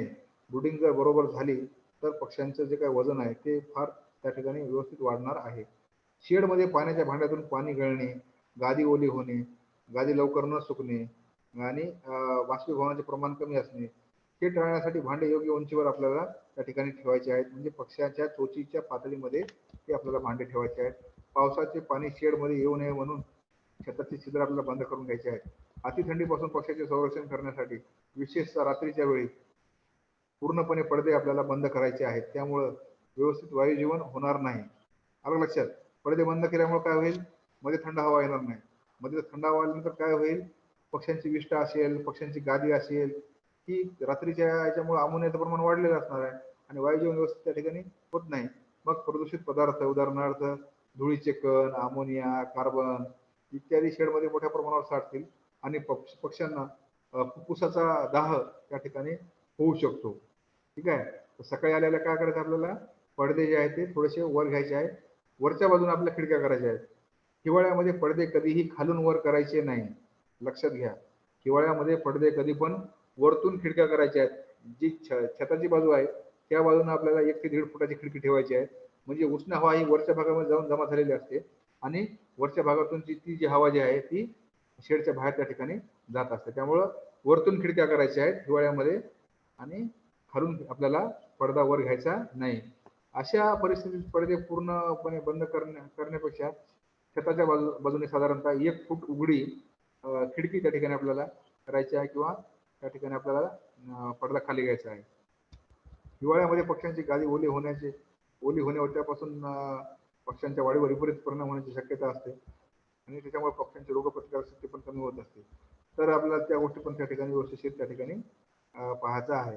तर ओले झालेले लिटर आपल्याला काढून घ्यायचे आहे आणि हिवाळ्यामध्ये जी गादी आहे त्या गादीची उंची 5 ते 6 इंचापर्यंत आपल्याला वाढवायची आहे. उन्हाळ्यामध्ये 2 ते 3 इंच, हिवाळ्यामध्ये 5 ते 6 इंच. काल पण सांगितलं मी, आज पण सांगतो. उन्हाळ्यामध्ये गादीची जाडी 2 ते 3 इंच आणि हिवाळ्यामध्ये गादीची जाडी 5 ते 6 इंचापर्यंत आपल्याला त्या ठिकाणी ठेवायची आहे. हिवाळ्यामध्ये पक्ष्यांना मोठ्या प्रमाणामध्ये ऊर्जा लागत असते. त्यामुळे खाद्य तयार करण्याच्या सूत्रामध्ये थोडाफार आपल्याला बदल करायचा आहे आणि खाद्यामध्ये ऊर्जेचं प्रमाण जे आहे ते त्या ठिकाणी आपल्याला थोडंसं जास्त ठेवायचं आहे. खाद्याचे भांडे आपल्याला त्या ठिकाणी वाढवायचे आहेत. त्याच्यामुळे आणि थंडीमध्ये आपल्याला रोगप्रतिकारक लसीकरण जे आहे ते योग्य वेळी करायचं आहे. लसीकरण उन्हाळ्यात पण आपल्याला वेळेवर करायचं आहे आणि हिवाळ्यात पण आपल्याला वेळेवर करायचं आहे. उन्हाळ्यामध्ये लसीकरण करताना सकाळी लवकर म्हणजे साधारणतः 6च्या आत सकाळी आणि संध्याकाळी 7च्या किंवा 8च्या नंतर थंड वातावरणामध्ये लसीकरण करायचं आहे. कालच आपण पाहिलं लसीकरण कधी करायचं आणि कसं करायचं ते. ठीक आहे. तर हिवाळ्यामध्ये आर्थिक हानी टाळण्यासाठी शेतकऱ्यांनी थोडंसं त्या ठिकाणी जागरूक राहणं आवश्यक आहे. तर एकंदरीत उन्हाळ्यातील व्यवस्थापन आणि हिवाळ्यातील व्यवस्थापन या दोन्ही गोष्टी आपण त्या ठिकाणी पाहिलेल्या आहेत. तर आता थोडक्यात आपण सेंद्रिय अंडी उत्पादन आणि त्याचा उद्देश हे गोष्ट आपण त्या ठिकाणी पाहून घेणार आहेत. आणि त्याच्यानंतर जे आहे ते आपण दुसरा एक महत्त्वाचा भाग आहे तो त्या ठिकाणी आपण थोडासा पाहणार आहोत. तर सेंद्रिय अंडी उत्पादन किंवा सेंद्रिय अंडी म्हणजे काय?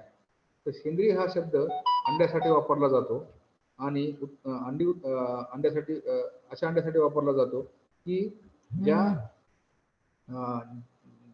ज्या कोंबडीच्या खाद्यामध्ये संप्रेरके यांचा अंश नसतो किंवा वाढीस उत्तेजित करणारे औषधे नसतात. सेंद्रिय अंडी उत्पादनासाठी मुक्त संचार पद्धतीचा वापर करणे आवश्यक आहे. म्हणजे मोकाट पद्धत म्हणा किंवा परसातील कुक्कुटपालन असं आपण त्याला म्हणू शकतो.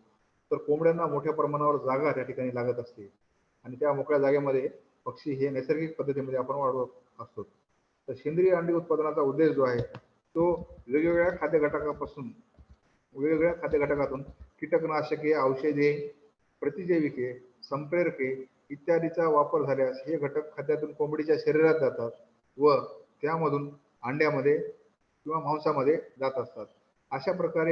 अशा प्रकारचे घटक अंड्यामध्ये मोठ्या प्रमाणावर असल्यास मानवाच्या शरीरास दीर्घकाळानंतर घातक आजार निर्माण होण्याची शक्यता त्या ठिकाणी असते. त्यामुळे या रोगांची लक्षणे दाखवण्यापूर्वीच या घटकांचे प्रमाण खाद्यामध्ये अत्यल्प किंवा नसल्यास आजारांचा धोका त्या ठिकाणी टळू शकतो. तर अशा प्रकारचे जे अंडे उत्पादन आपल्याला करायचे आहे त्या याच्यामध्ये आपल्याला कृत्रिम बाबीपेक्षा नैसर्गिक बाबीचा मोठ्या प्रमाणावर उपयोग करायचा आहे. तर सेंद्रिय अंडी तयार करत असताना काय काय मानकं आहेत आणि काय काय पद्धती आहेत ते आपण थोडक्यामध्ये या ठिकाणी पाहून घेऊ. तर कोंबड्या पाळत असताना छोटे गट असावेत. त्याचे मोकाट किंवा मुक्त संचार पद्धतीने परसामध्ये पण आपल्याला म्हणता येईल संगोपन आपल्याला करायचं आहे. बंदिस्त पद्धत आपल्याला त्या ठिकाणी वापरायची नाहीये.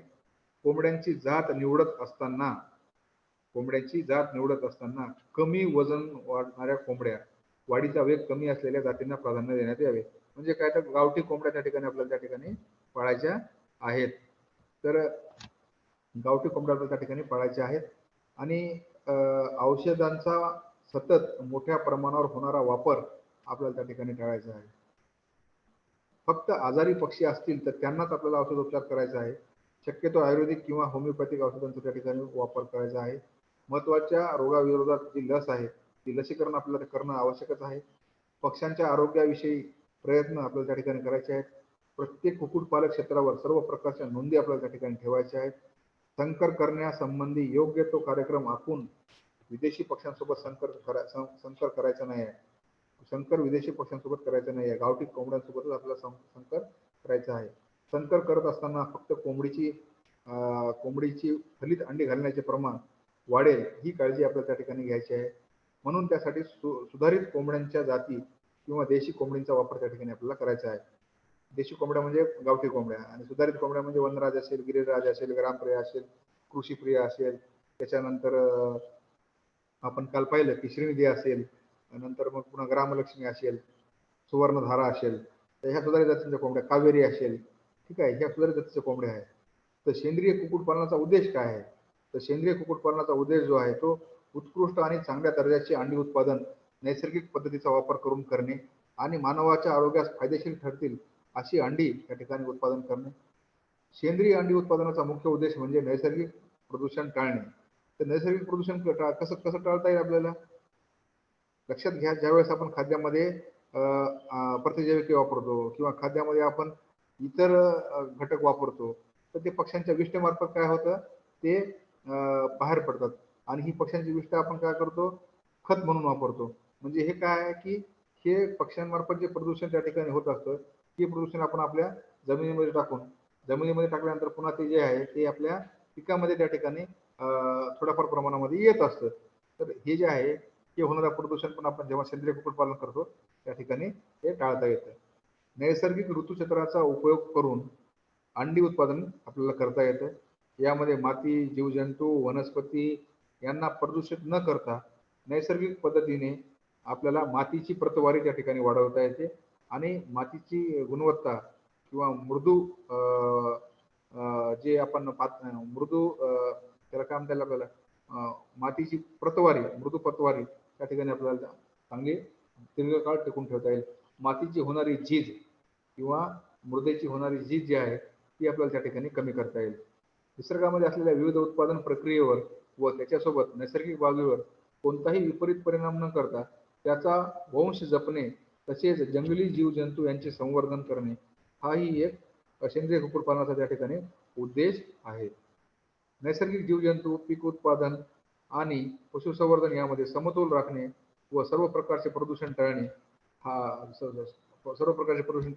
किंवा कमी करणे हाही एक सेंद्रिय कुक्कुटपालनाचा त्या ठिकाणी उद्देश आहे. तर सेंद्रिय अंडी प्रमाणित करण्यासाठी जे काही अटी आणि शर्ती आहेत त्या ह्या ठिकाणी आपल्याला दाखवलेल्या आहेत. तर ज्यावेळेस तुमचं लेअर फार्मिंगवर प्रशिक्षण होईल त्यावेळेस तुम्हाला ह्या गोष्टी ज्या आहेत त्या आपल्याला डिटेलमध्ये त्या ठिकाणी घेता येतील. तर सेंद्रिय अंडी तयार करण्यासाठी अत्यावश्यक गरजा वगैरे आहेत. तर एकंदरीत हे जे आहे हे आपण सेंद्रिय उत्पादन जे आहे, कुक्कुटपालन जे आहे ते आपण ह्या ठिकाणी पाहिलेलं आहे. तर थोडंसं पुढे जाऊन जे आहेत ते गावरान कोंबड्या जे आहेत ते गावरान कोंबडीचा आहार जो आहे त्याच्याविषयी आपण थोडंसं पाहू. तर थोडक्यात आपण पहिल्या दिवशी जे पाहिलं किंवा दुसऱ्या दिवशी जे पाहिलं ते बघा, हे कमी कमी खर्चामध्ये कशा प्रकारे ह्यांनी ब्रुडिंगचे व्यवस्थापन केलेलं आहे बघा. ठीक आहे, ब्रुडिंगचं व्यवस्थापन केलेलं आहे, लाईट लावलेलं आहे. ते आदिवासी बांधव जे आहेत ते कोंबड्याचं पालन करत आहेत, ते असील जातीचे कोंबडे आहेत. ठीक आहे, तर ग्रामीण मुर्गी पालन पारंपरिक पद्धती हे बघा, हे टालीमध्ये कोंबड्याचे पिल्ले घेऊन वगैरे, बत्त्याचे पिल्ले वगैरे घेऊन वगैरे करत आहे. हे कमी खर्चामधलं जे कोंबडीचं घर जे आहे ते या ठिकाणी आपल्याला दिसून येतं. तर ग्रामीण परिवारामध्ये जे काही समजा बिना लागत एवं बहुत कम देखरेख तर अपने घरों में कैसे, हे तर तुम्हाला मला सांगितलं मी, असील कोंबड्याची झुंजीचा कोंबडा, हे झुंजीचा कोंबडा आहे असील. त्यानंतर कुक्कुटपालन से ग्रामीण लोगों को लाभ काय आहे, तर प्रथिने असतात, त्याच्यामध्ये मिसळ करता येत नाही. रोग कोणते कोणते आहेत. आपण काल पाहिलं मानमोडे नावाचा रोग आहे, त्यामुळे पक्षी असे दाखवतात. नंतर शारीरिक संरचना, ब्रॉयलर कसा असतो, अंडी देणारा पक्षी कसा असतो, देशी पक्षी कसा असतो, ठीक आहे. नंतर मुर्गी आवाज, कोंबड्याचं घर कसं कमीत कमी खर्चामध्ये, असं पण आपण त्या ठिकाणी घर करू शकतो. ज्यांच्याकडे उपलब्ध साधन सामुग्री आहे, असे पाचट वगैरे आहे उसाचं, किंवा मग असं सिमेंटचे खांब वगैरे आहे, थोडीफार जागा आहे, अशा प्रकारे पण तुम्ही त्या ठिकाणी कोंबडीचं घर जे आहे ते करू शकता तयार. त्याच्यानंतर हे खपरेल टाकून किंवा छप्पर टाकून सुद्धा तुम्ही कोंबड्यांची घरं त्या ठिकाणी तयार करू शकता. तर जागा किती किती लागते? लहान पिल्लांना 0.5 स्क्वेअर फीट, 6 आठवड्यापर्यंत 75 स्क्वेअर फीट, 6च्या नंतर 1 स्क्वेअर फीट, अशा प्रकारे जागा असते. नंतर पाण्याचे भांडे जे आहेत ते खाद्याचे भांडे हे आहेत, हे पाण्याचे भांडे आहेत, हे पाण्याचं भांडं आहे, हे कृत्रिम त्या उपद्याचं हे आहे, टोपली आहे, खाद्य प्रकार आहे, देशी मुर्गीचा आहार. तर ह्याच्यामध्ये आपल्याला हे जे आहे ते सगळं महत्त्वाचं जे आहे ते खाद्यामध्ये जे आहे ते आपल्याला त्या ठिकाणी द्यायचं आहे. मग चांगली कशी असते, खराब कशी असते हे पाहत नाही. कशा कशा प्रकारे खाद्याचं व्यवस्थापन केलेलं आहे, पाण्याचं व्यवस्थापन केलेलं आहे. तर आपल्या खाद्यामध्ये ऊर्जा जी आहे ती भाकरी किंवा रोटी पासून मिळत असते, किंवा तांदळापासून मिळत असते. प्रोटीन जे आहे ते डाळ किंवा मासे याच्यापासून आपल्याला मिळत असतात. तर कोंबड्यांच्या बाबतीमध्ये ऊर्जा जी आहे ती जी आहे ती कार्बोदके, कुटकी, चावल, कणकी, गेहूं, भुसा, मक्के का चुरा याच्यापासून मिळत असते. प्रोटीन जे आहे ते डाळीच्या सालीपासून, मग नंतर शेंगदाण्याची पेंड, त्याच्यानंतर सोयाबीनची तेल काढलेली पेंड, दिमक याच्यापासून त्यांना मिळत असतं. कुक्कुट आहार हे घटकों का संक्षिप्त विवरण व एवं का महत्व. पाण्याचं काय महत्व आहे, तर पाणी पाचन शरीर पचवण्यासाठी हे पाणी आवश्यक असतं. शरीराचं तापमान नियंत्रित ठेवण्यासाठी पाण्याची त्या ठिकाणी आवश्यक असते. आणि शरीरामध्ये जे काही खुराक आहे त्याला त्याची ज्ञान करण्यासाठी पाण्याची आवश्यकता असते. पाणी नेहमी ताजं असावं, आणि पाणी जे आहे ते पक्ष्यांना त्या ठिकाणी आपल्याला द्यायचं आहे. कार्बोहायड्रेट असतील, प्रोटीन असतील, खनिजे असतील, विटॅमिन असतील, त्याचा पण त्या ठिकाणी आपल्याला व्यवस्थितरित्या पक्ष्यांच्या खाद्यामध्ये वापर करायचा आहे. एकंदरीत हे जे आहे हे कुक्कुटपालन जे आहे हे अतिशय चांगल्या प्रकारे त्या ठिकाणी आपल्याला करता येतं. अंडा देनेवाली मुर्गी किती उभार हे आपण नंतरच्या ह्याच्यामध्ये त्या ठिकाणी पाहूया. तर एकंदरीत आजचा जो काही दिवस आहे तो आजच्या दिवसामध्ये जे आहे ते आपण महत्त्वाच्या 3-4 गोष्टी त्या ठिकाणी पाहिलेल्या आहेत, जेणेकरून आपल्याला कुक्कुटपालनामध्ये काही जर अडचणी जर येत असतील तर त्या अडचणीचा आपल्याला योग्यरित्या त्या ठिकाणी सामना करता येईल. तर मी या ठिकाणी आज जे काही आजचा टॉपिक होते ते या ठिकाणी संपल्याचे जाहीर करतो. आणि आपले प्रश्न जर असतील, आपल्या अडचणी जर असतील तर त्याचा आता या ठिकाणी आपण शंका निरसन करूया. कुणाल? जी सर. जे आपल्याला काही प्रश्न असतील तर तुम्ही हँड रेजचा ऑप्शन यूज करा, आणि मग आपले प्रश्न आहेत ते आपण घेऊया. निकम सर, आपली स्क्रीन शेअर होती तर थांबवून द्या. बंद झाली? नाही सर, अजून नाही झाली. वरती बटन आहे, वरती. ओके. Yes sir. येस. प्रवीश सरांचा पहिला प्रश्न आहे. प्रवीश सर, तुम्ही माईक अनम्यूट करून प्रश्न विचारू शकता. हॅलो सर, नमस्कार. Good evening sir. हॅलो. बोला. हा, गुड इव्हनिंग. प्रश्नोत्तर आहेतच, आपल्याकडे वेळही भरपूर आहे. तर थोडीशी आता बॉयलर किंवा अंडी याची आज कोरोनामुळे म्हणा किंवा इतर कारणांमुळे म्हणा, जी काही आपल्या अगदी राज्य पातळीवर, देश पातळीवर किंवा जागतिक पातळीवरती याचा जो काही लेखाजोखा आहे किंवा याची आवश्यकता कशी आहे याच्यावर काही फोकस करू शकाल का? तर निश्चितच अतिशय चांगला प्रश्न आपण विचारलेला आहे. आणि आपण जसं पाहतोय की आहारामध्ये अंडी आणि कोंबडीचं मांस ह्या दोन्ही गोष्टी अतिशय महत्वाच्या त्या ठिकाणी झालेल्या आहेत. कारण अंड्यामधून आपल्याला अतिशय उच्च दर्जाचे प्रथिने आणि उच्च दर्जाची रोगप्रतिकारक शक्ती ही आपल्याला त्या ठिकाणी मिळत असते. त्यामुळं उन्हाळा असून देखील या उन्हाळ्यामध्ये अंड्याचे दर त्या ठिकाणी कमी झालेले नाहीत. कारण डॉक्टर लोकांनी पण आपल्याला त्या ठिकाणी एक सल्ला असा दिलेला आहे की कमीत कमी तुम्ही रोज आहारामध्ये 2 अंडी त्या ठिकाणी खाणं आवश्यक आहे. आणि जे आपल्याकडं एक संस्था आहे Indian council of medical research ICMR, त्यांनी पण आपल्याला एक त्या ठिकाणी हे दिलेलं आहे, सूचना दिलेली आहे की अर्धं अंड दररोज आपल्याला त्या ठिकाणी खायचं आहे. म्हणजे 365 दिवसामध्ये आपल्याला कमीत कमी 180 अंडी त्या ठिकाणी आपल्याला खाणं आवश्यक आहे. वा, म्हणजे छान. एवढ्या मोठ्या प्रमाणावर आपल्याला त्या ठिकाणी अंड्याची उपलब्धता करून द्यायची आहे. आणि जे कोंबडीचं मांस आहे, ते कोंबडीचं मांस पण आपल्याला त्या ठिकाणी साधारणतः 11 ते 12 किलोच्या आसपास आपल्याला त्या ठिकाणी प्रति व्यक्ती हे त्या ठिकाणी उपलब्ध होणं आवश्यक आहे. तर सध्याच्या परिस्थितीमध्ये आपण एक 75 ते 80 च्या आसपास अंडी आपण उपलब्ध करून देतोय. आणि एक 4.5 ते 5 किलोच्या आसपास जे मांस आहे ते कोंबडीचं आता आपण उपलब्ध करून देत आहोत. पण आपली गरज जी आहे ती साधारणतः 11 ते 12 किलो कोंबडीचं मांस आणि साधारणतः 180 अंडी प्रति व्यक्ती प्रति वर्ष एवढी आपली त्या ठिकाणी मोठ्या प्रमाणावर गरज आहे. तर एकंदरीत त्या गोष्टीचा जेव्हा आपण विचार करतो त्यावेळेस कुक्कुटपालनाला निश्चितच येणाऱ्या काळामध्ये मोठ्या प्रमाणावर त्या ठिकाणी वाव आहे. आणि बॉयलर असतील किंवा मग अंडी देणारे पक्षी असतील, ह्या गोष्टी ज्या आहेत ह्या येणाऱ्या काळामध्ये आपल्याला त्या ठिकाणी निश्चितच अतिशय फायदेशीर होणार आहेत. आणि ह्या गोष्टीमध्ये एक महत्त्वाची अशी बाब आहे की कोंबडीचं अंड हे सर्वात शुद्ध प्रथिनं असलेलं आणि सर्वात स्वस्त प्रथिने असलेलं हा जगामधला एकमेव घटक आहे की ज्या प्रथिनामध्ये कुठल्याही प्रकारची भेसळ करता येत नाही. 50 ग्राम जर डाळ घ्यायला गेलं किंवा 50 ग्राम जर आपण कुठल्याही प्रकारची डाळ घ्यायला जर म्हटलं तर डाळीचा जो दर आहे तो निश्चितच ह्या अंड्यापेक्षा 2 ते 3 पट त्या ठिकाणी जास्त असतो. म्हणजे एवढ्या कमी पैशामध्ये एवढ्या चांगल्या दर्जाची उच्च प्रथिने आपल्याला त्या ठिकाणी मिळत असतील तर आपण डाळ डाळ डाळ खाण्यापेक्षा कोंबडीचं अंड खाणं कधीही आपण त्या ठिकाणी एक आपण चांगलं असं समजू शकतो.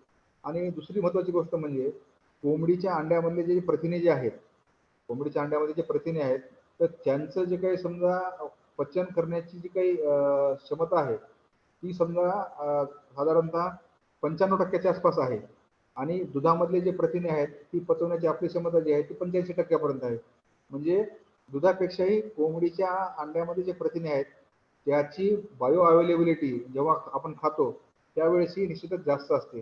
त्यामुळं योग्य प्रथिने आणि ऊर्जा ही दोन्ही मिळवण्यासाठी आपल्याला कोंबडीचं अंड आणि मांस या दोन्ही गोष्टीचा आहारामध्ये त्या ठिकाणी समावेश करणं आवश्यक आहे. आणि आपण आजकाल पाहत आहे की मोठ्या प्रमाणावर NECC जी आहे, नॅशनल एग कोऑर्डिनेशन कमिटी, तर ही एक शिखर संस्था आहे की ज्यामार्फत अंड्याचे दर आपण निश्चित करत असतो. आणि त्यांनी पण आता मोठ्या प्रमाणावर जाहिरात द्यायला सुरुवात केलेली आहे की अंड्याचं महत्त्व कसं आहे आणि अंड्याच्या आहारात का समावेश करावा. धन्यवाद सर. हॅलो हा हॅलो. बोला. हा, यालाच लागून माझा पुढचा प्रश्न आहे की त्या प्रमाणात आता जसं हे सजेशन केलं जातं किंवा प्रथिनांच्या बाबतीत आपण म्हणतो तर आता जेवढं आपल्याकडं याचं उत्पादन आहे त्याच अनुषंगानं तेवढी मागणी राज्य पातळीवर किंवा देश पातळीवर आहे का, किंवा तसा स्कोप आहे का आपल्या या व्यवसायाला? मी आता आपल्याला सांगितलं की आपली जी काही समजा पुरवठा जो आहे तो पुरवठा आपला कमी आहे. पण आपली गरज जी आहे ती 180 अंडी प्रति व्यक्ती प्रति वर्ष एवढी आहे. आणि मांस जे आहे ते साधारणतः आपल्याला 13 ते 14 किलोच्या आसपास आपल्याला त्या ठिकाणी लागत असतं. पण एवढी अच्छा. आपल्याकडं पुरवठा नाही आहे. आपल्याकडे मागणी भरपूर आहे पण आपल्याकडे पुरवठा नाही आहे. त्याच्यामुळे अच्छा. येणाऱ्या काळामध्ये भरपूर वाव आहे. Okay, thank you sir. आणि मी याच्यामध्ये आणखीन एक थोडंसं मॉडिफाय करेन, म्हणजे मला माहिती मिळाली तर बरं होईल. गावठी अंड्यामध्ये जास्त प्रथिनं की आपल्या बॉयलर मध्ये, आणि कोणतं हे करणं जास्त फायदेशीर राहील? गावठीचा फार्म करावा की बॉयलरचा करावा? अतिशय चांगला प्रश्न आहे. तर ह्यामध्ये मी आपल्याला सांगू इच्छितो की आपल्याकडे जे पक्षी उपलब्ध आहेत आपण त्या पक्ष्यांचं त्या ठिकाणी फार्मिंग जे आहे ते करू शकतो. आपण गावठी पक्ष्यांपासून आपल्याला अंडी उत्पादन कमी मिळतं आणि अंडी उत्पादन कमी मिळाल्यामुळं ह्याच्यामध्ये आपल्याला 100 अंडी जर आपल्याला रोज पाहिजे असतील तर आपल्याला त्या ठिकाणी 300 ते 400 पक्षी ठेवावे लागतील. बरोबर आहे. बरोबर. तसंच आपल्याला जर समजा आपण हे लेअरचे पक्षी ठेवले तर 100 अंडी मिळण्यासाठी आपल्याला 100च पक्षी ठेवावे लागतील. तर 100 पक्ष्यांचा आपल्याला व्यवस्थापन इकडे करायचं आहे, जे लेअर पक्षी आहेत ते, आणि इकडे 300 गावरान पक्षी आहेत. तर आपल्याला कोणतं त्या ठिकाणी सोयीस्कर पडेल, आपण त्या ठिकाणी ती जी व्यवस्थापन जे आहे ते आपण त्या ठिकाणी निवडू शकतो. आपल्याला दोन्ही पर्याय आहेत त्या ठिकाणी. 300 अंड्यासाठी आपल्याला 100 अंड्यासाठी आपल्याला 300 गावरान पक्षी लागतील. पण 100 अंडी जर आपल्याला लेअर पक्षापासून पाहिजे असतील तर आपल्याला 100 पक्षी किंवा 150 पक्षी त्या ठिकाणी पुरेसे आहेत. अच्छा, म्हणजे निम्म्याचा फरक पडेल जवळपास उत्पादनामध्ये. 100%. आणि प्रथिने, चव किंवा एकंदरीत मागणी हा याच्यामध्ये काय? हा पण अतिशय चांगला प्रश्न आहे. तर बाजारामध्ये एखादी गोष्ट जी आहे ती गोष्ट जेव्हा बाजारामध्ये कमी प्रमाणामध्ये येत असते तर त्या गोष्टीला बाजारामध्ये मागणी जास्त असते. बरोबर. जसं की मध्यंतरी कडकनाथच्या बाबतीमध्ये झालं, तसंच आता सध्या आपल्याला गावरान कोंबडीच्या अंड्याच्या बाबतीमध्ये आढळून आलेलं आहे. जे लेअरचं अंड असतं त्याची किंमत 5 ते 6 रुपये असते आणि गावरान कोंबडीचं जे अंड असतं ते साधारणतः 10 ते 15 रुपयाच्या आसपास त्या ठिकाणी विकलं जात असतं. तर ह्यामध्ये एक सांगायचं आहे की गावरान कोंबडीचं अंडी उत्पादन हे मुळातच कमी असतं. साधारणतः 80 अंड्याच्या वर ती कोंबडी अंडी घालत नाही. जास्तीत जास्त 80 अंडी कोंबडी घालते. आणि ते पण 80 अंडी ती 1-1.5 महिन्याच्या गॅप नंतर घालत असते. म्हणजे कंटिन्युअस पण ती 80 अंडी घालत नाही. आणि दुसरी महत्वाची गोष्ट म्हणजे गावरान कोंबडी जी आहे ही 10 ठिकाणी फिरून 10 ठिकाणी वेगवेगळ्या प्रकारचे कीटक म्हणा किंवा वेगवेगळ्या प्रकारचे वनस्पती म्हणा ह्यांचं ते खाद्यामध्ये सेवन करत असते आणि ह्याचे काही जे घटक आहेत ते अंड्यामध्ये त्या ठिकाणी जात असतात.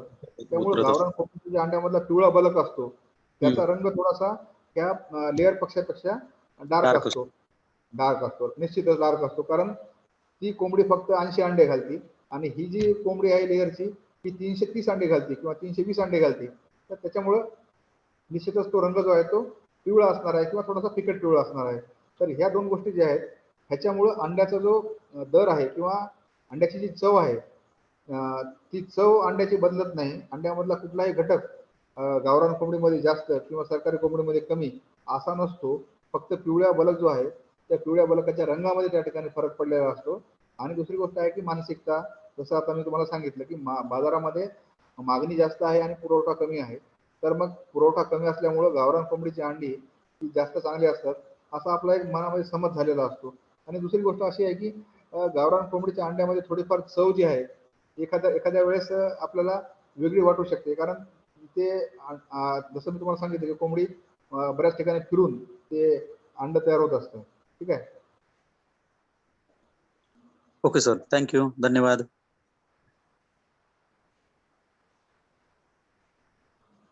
Thank you sir. धन्यवाद सर. मंगेश सरांचा प्रश्न आहे. मंगेश सर, तुम्ही माईक अनम्यूट करू शकता. नमस्कार सर, मी मंगेश उडान. मी चंद्रपूर आणि गडचिरोली जिल्ह्यामध्ये आम्ही काम करतो. आम्ही एक उत्पादक कंपनी रजिस्टर्ड केली आहे. आदिवासी महिलांसोबत आम्ही काम करतो इथे सर्व मिळून. तर सर, या देशीच्या उत्पादनामध्ये आम्ही देशी कोंबड्यांच्या उत्पादनामध्ये हॅचरी टाकायचा विचार करत आहोत. म्हणजे आमचं थोडंसं उत्पादन थोडं मोठ्या प्रमाणात आहे. तर हॅचरीचं व्यवस्थापन कुठे कशी मिळेल याबद्दल थोडी माहिती पाहिजे होती. आणि सर, देशी कोंबड्यांमध्ये आता जो मार्केटचा जो डाटा अवेलेबल असा कुठे मिळेल का? म्हणजे जेणेकरून या 4-5 वर्षातला की मार्केट कसं काय किती पटीने वाढत आहे, मागणी वाढत आहे की नाही आहे, किंवा मागील काही शेतकऱ्यांचं असं काही डाटा अवेलेबल असं कुठे सर मिळेल का? आता आपले 3 प्रश्न आहेत. तो पहिला प्रश्न म्हणजे आपल्याला गावरान कोंबडीचं आपल्याला हॅचरीचं युनिट स्थापन करायचं आहे. Yes sir. Yes sir. हॅचरीचं युनिट स्थापन करण्यासाठी आपल्याला इन्क्युबेटर घेणे त्या ठिकाणी आवश्यक आहे. आणि आपण गडचिरोली भागातले आहात. तर आपल्याला नागपूर पशुवैद्यकीय महाविद्यालय त्या ठिकाणी जवळ आहे. नागपूर इथे आमचं पशुवैद्यकीय महाविद्यालय आहे. येस सर, डॉक्टर कदम आहे तिथे. ते मुकुंद कदम जे माझे मित्र आहेत, तर तुम्ही त्यांचं त्या ठिकाणी मार्गदर्शन घेऊ शकता. ते चांगल्या प्रकारे आपल्याला त्या ठिकाणी मार्गदर्शन करतील हॅचरीच्या बाबतीमध्ये. आणि दुसरी गोष्ट जी आहे की गावरान कोंबडीच्या मध्ये जो आपल्याला डाटा जो आहे किंवा मार्केट जे आहे त्या बाबतीमध्ये आपण विचारलेला आहे. येस तर सर. 100% गावरान कोंबडीच्या बाबतीमध्ये असा कुठलाही डाटा आपल्याकडे त्या ठिकाणी अवेलेबल नाही आहे. कारण गावरान कोंबडी जी आहे ही 100% गावरान कोंबड्या ज्या असतात तर ह्या शेतकऱ्यांकडे असतात, बरोबर. Yes sir. हो. आणि जेव्हा शेतकऱ्यांकडे ह्या कोंबड्या असतात तर शेतकरी कुठल्याही प्रकारचा डाटा त्या ठिकाणी ठेवत नसतो. हम्म. आणि शेतकरी स्वतःच्या गरजेपुरत्या कोंबड्या ठेवत असतो, स्वतःच्या गरजेपुरते तो अंडे ठेवत असतो किंवा तो 5-50-100 कोंबड्यापर्यंत त्या ठिकाणी ठेवत असतो. त्यापेक्षा जास्त शेतकरी कोंबड्या ठेवत नाही. ठीक आहे सर. आणि त्यामुळं आपला जो काही डाटा जो आहे सायंटिफिक डाटा तो 100% गावरान कोंबडीच्या बाबतीमध्ये थोडंसं मिळणं त्या ठिकाणी कठीण आहे. पण आपण तिसरा जो प्रश्न विचारला की मार्केटच्या बाबतीमध्ये गावरान कोंबडीचं भवितव्य काय, बरोबर. हो हो.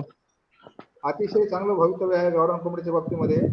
तसं आपण एक प्रश्नावर चर्चा केली की गावरान कोंबडीच्या अंड्यामध्ये आणि या सरकारी कोंबडीच्या अंड्यामध्ये काही फरक आहे किंवा त्यांच्या व्यवस्थापनामध्ये काही फरक आहे का. फक्त एकच आहे की 100 जर तुम्हाला अंडे पाहिजे असेल तर तुम्हाला 300 गावरान कोंबड्या त्या ठिकाणी ठेवावं लागतील. कारण हा. त्यांचं अंडे देण्याचं प्रमाण जे आहे ते कमी आहे. हो सर. पण बाजारभाव तुम्हाला 100% चांगला मिळणार आहे. पण तुम्ही फक्त गावरान कोंबड्याच त्या ठिकाणी वापरायचे आहे. तुम्ही त्याच्यामध्ये मग कावेरी मिसळू शकत नाही. तुम्ही त्याच्यामध्ये मग वनराज मिसळू शकत नाही, गिरिराज मिसळू शकत नाही, सिंधी वगैरे पक्षी त्यामध्ये तुम्ही ठेवू शकत नाही. कारण एकदा जर तुम्हाला त्या लोकांना माहित झालं की बाबा ह्यांच्याकडे गावरान नाही आहेत, ह्यांच्याकडे हैदराबादी गावरान आहेत किंवा ह्यांच्याकडे कावेरी आहेत, तर तुमच्या अंड्याला त्या ठिकाणी मार्केट मिळणार नाही. थोडंसं त्या गोष्टीवर लक्ष देणं आवश्यक आहे. 100% गावरान तुम्हाला करायचं आहे. हा हा. ठीक आहे सर.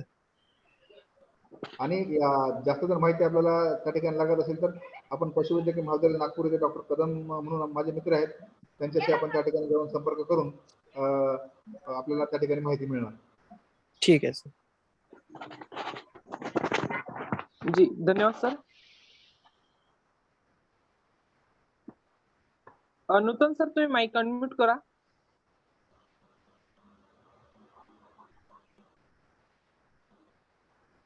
प्रवीष सरांचा प्रश्न घेऊया आपण अगोदर. प्रवीष सर माईक अनम्यूट करा तुम्ही.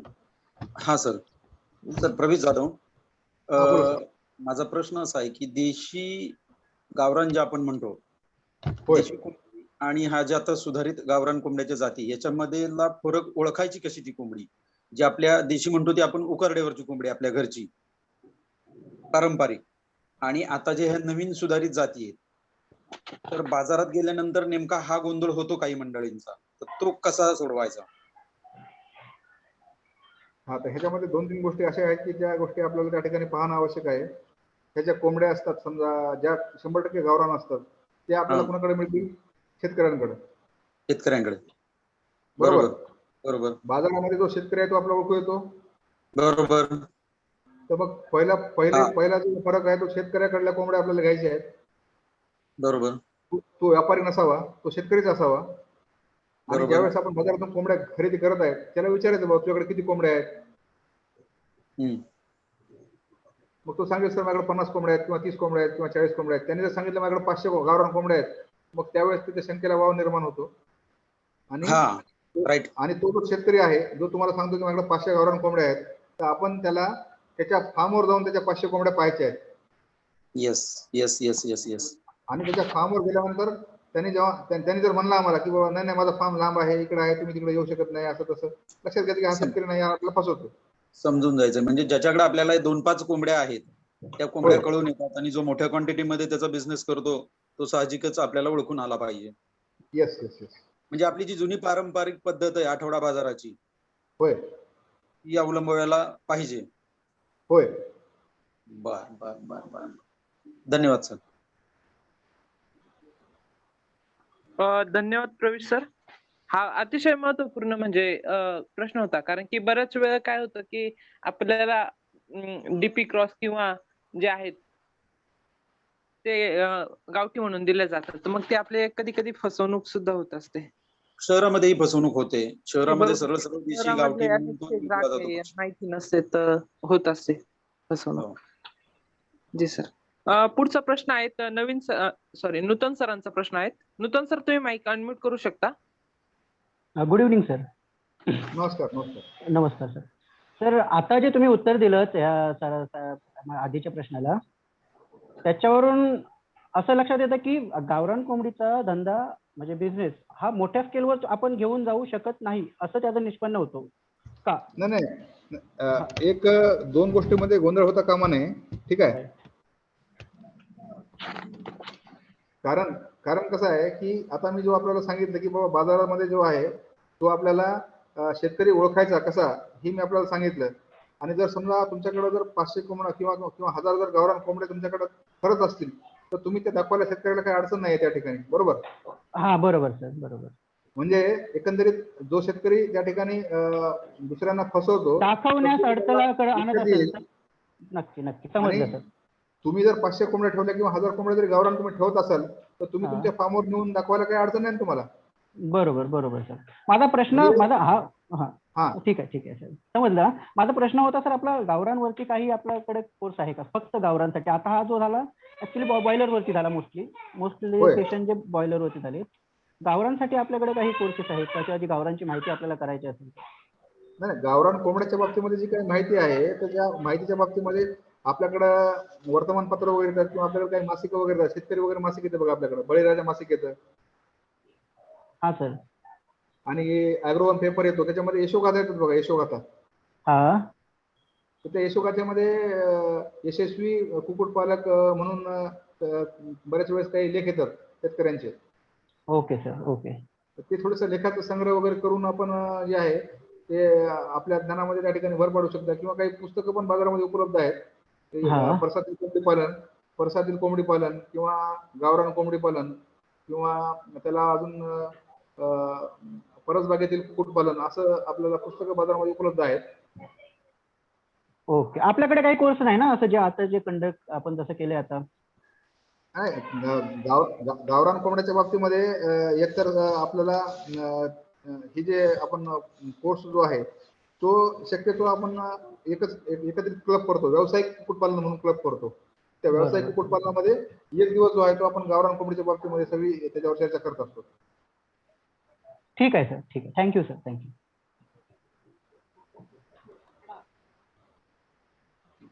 Thank you sir. आपल्या चॅट बॉक्स मध्ये पण काही प्रश्न आलेले आहेत. अरुण देवरे सरांचा प्रश्न आहे. माझ्याकडे 200 कावेरी पक्षी आहेत, त्यामध्ये 50 पिल्ले लहान आहेत. तर जे मोठे पक्षी त्यांना मारतात, म्हणजे त्यांना बरेचसे पक्षी मरत आहेत. रोज 1 किंवा 2 पक्षी मरत आहेत, त्यासाठी उपाय सांगा. ऍक्च्युली ह्यांच्याकडं 200 कावेरी पक्षी आहेत आणि त्यामध्ये 50 लहान पिल्ले आहेत. तर आपण जो काही 3 दिवसापासून ह्या कोर्समध्ये शिकत आहे तर एकाच वयाचे एकाच वजनाचे पक्षी आपल्याला एका ठिकाणी ठेवणं त्या ठिकाणी आवश्यक आहे.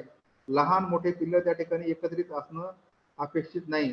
कारण नैसर्गिक जो काही नैसर्गिक नियम जो आहे त्या अनुषंगानं मोठा पक्षी लहान पक्ष्यांना त्या ठिकाणी टोचर मारत असतो. कारण लहान पक्षी जे आहेत हे खाद्य आणि पाणी पिण्यासाठी जेव्हा खाद्याच्या भांड्याजवळ किंवा पाण्याच्या भांड्याजवळ जातात तेव्हा मोठे पक्षी त्यांना त्या ठिकाणी मारतात. त्यामुळं एकाच वजनाचे आणि एकाच वयाचे पक्षी आपल्याला त्या ठिकाणी वाढवायचे आहेत. आणि त्याच्यामध्ये कावेरी पक्षी आहेत म्हणजे ह्यांना वेगवेगळ्या प्रकारचे पक्ष्यांना पंखाचे रंग पण आहेत.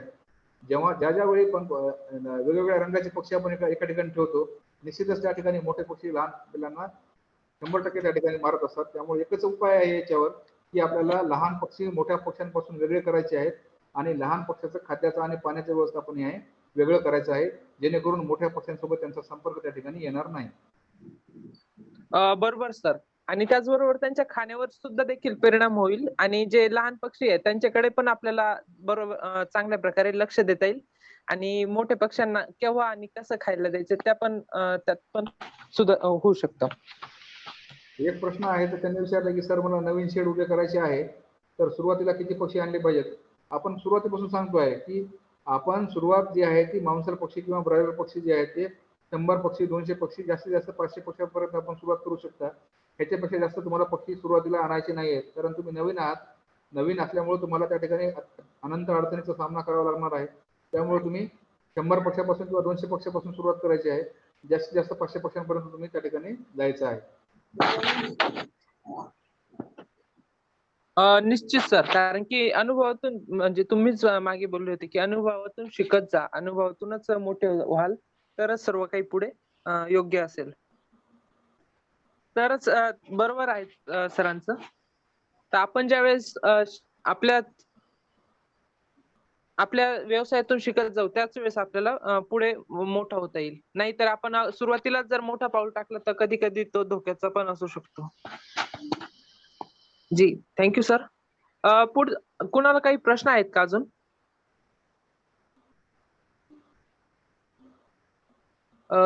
नाही सर, प्रश्न आहे. ओके. जी धन्यवाद सर्वांचे. आपलं हे आजचं सेशन आणि हे आपलं शेवटचं आपलं सेशन होतं. साधारणतः आपण 5 दिवसाची ही ट्रेनिंग घेतली. त्यामध्ये बरेचसे तुमचे जे आर्थिक आणि तांत्रिक बाबतीत जे प्रश्न आणि जे प्रशिक्षण होतं ते तुमच्यापर्यंत पोहोचलं. आणि आमचे जे मार्गदर्शक आहेत मान्य श्री निकम सर आणि जे रमेश गोसावी सर यांचं धन्यवाद म्हणतो की त्यांनी आपला वेळ देऊन आमच्यासाठी आपल्या सर्वांसाठी असं बहुमूल्य असं मार्गदर्शन केलं. त्याबद्दल दोघांचंही धन्यवाद. आज रमेश सर नाही आहेत पण मग त्यांचं सुद्धा धन्यवाद. बरेचसे आपले पोल्ट्री किंवा कुक्कुटपालन संदर्भात जे नवीन व्यावसायिक आहेत त्याचबरोबर अनेक जण हे त्या व्यवसायामध्ये मुरलेले पण आहेत. आपला हा जो ग्रुप आहे त्या ग्रुपवर अशी चर्चा नेहमी होत राहील जेणेकरून जे नवीन आहेत त्यांना मार्गदर्शन मिळत राहील. त्याचबरोबर जे जुने आहेत त्यांनी पण आपलं जे मार्गदर्शन आहे ते सर्व आपल्या ग्रुपमध्ये टाकत जावं. जसं की आता संतोष तनपुरे सर पण आहेत. ते पण चांगल्या प्रकारे एक पोल्ट्रीच्या संदर्भात माहिती त्यांना त्यांनी सुद्धा आपलं जे आहे मार्गदर्शन आपल्याला करत राहावं. आणि त्याचबरोबर आपले दीपक साळवी सर पण आहेत. त्यांचं पण त्यांचं एक पक्षी पुरवतात. पक्षी आणि पिल्ल पुरवत असतात. जर कुणाला काही लागत असेल तर अनेक जण आपले आहेत ग्रुपमध्ये की ज्याने चांगल्या प्रकारे ते पक्षी पुरवत आहेत. तर त्यांना पण तुम्ही संपर्क साधू शकता.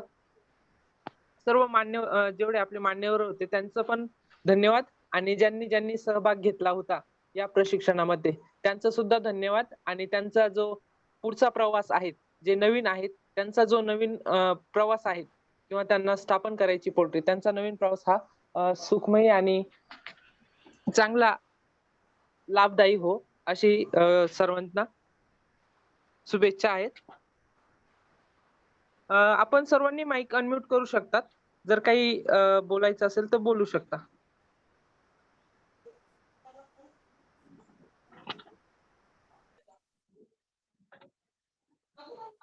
हॅलो, आपले सर्वांचे माईक अनम्यूट केले आहेत.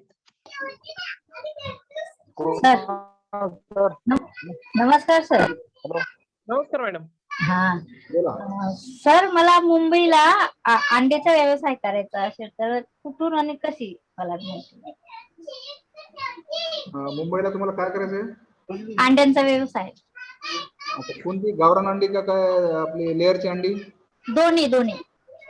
अच्छा अच्छा. तुमच्या जवळ आसपास नाशिक साईडला किंवा इकडं नाशिकच्या आजूबाजूला बऱ्याचशा हॅचरीज आहेत. तिथून तुम्हाला नाशिकवरून तुम्हाला अंडी वगैरे किंवा पिलं पण मिळतील नाशिकमधून. कुठे सर? नाशिक मधून तुम्हाला मिळतील. नाशिक? मी होय. चेंबूरला राहते सर. चेंबूरला राहते, मुंबई चेंबूर. जयेश मॅडम, नाशिक आहे ना तुम्हाला जवळ पडेल. आणि नाशिक मध्ये बरेचसे जे लेअर फार्मिंगचे आपले फार्म्स आहेत. बरेचसे जे अनेक जण आहेत ओळखीचे तर ते लेअर फार्मिंग मध्ये करत आहेत. तर त्यांचा पण आपल्याला संपर्क भेटू शकतो आणि जेणेकरून फ्युचर मध्ये तुम्ही त्यांच्याशी व्यवहार करू शकता. ठीक आहे सर, मला त्यांचा ऍड्रेस मोबाईल नंबर पाठवा. जी जी नक्कीच. ठीक आहे. Thank you thank you. थँक्यू. मॅडम तुमचा नंबर टाका. माझा नंबर 810 810 814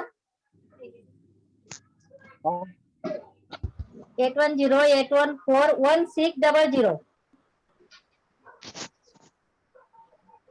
हॅलो सर. हॅलो. हा बोला. हा सर. हा ऐकतोय, बोला.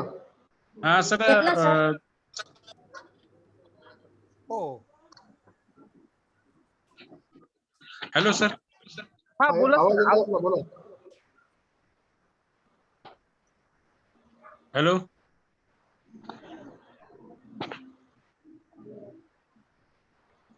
जगदीश यादव सर, तुमचा आवाज येतोय. आपण बोला, आपला काय प्रश्न आहेत आणि कसं काय बोलायचं.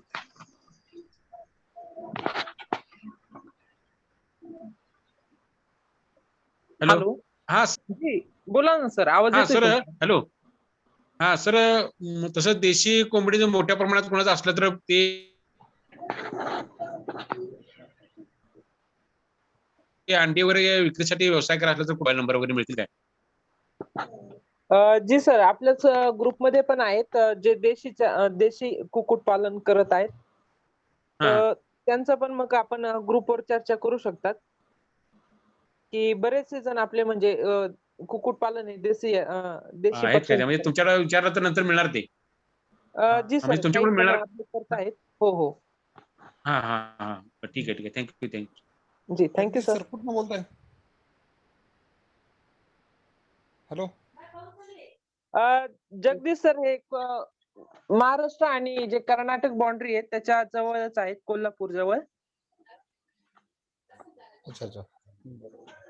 जी, तर आपण ग्रुपवर पण याविषयी आपण चर्चा करू की जेणेकरून जास्तीत जास्त एकमेकांशी संवाद पण राहील आणि जे एकमेकांचं नॉलेज आहे ते सर्वांपर्यंत पोहोचल आणि आपल्या सर्वांचा व्यवसाय हा जास्तीत जास्त प्रगती करेल आणि सर्वांचाच जो कुक्कुटपालन व्यवसाय आहे तो वरती जाईल आणि सर्वांचा आर्थिक लाभ होईल, असे सर्व सीड इंडिया तर्फे आणि आपले जे मार्गदर्शक आहेत त्यांचे सर्वांची शुभेच्छा आहेत तुम्हाला पुढच्या भावी वाटचालीसाठी.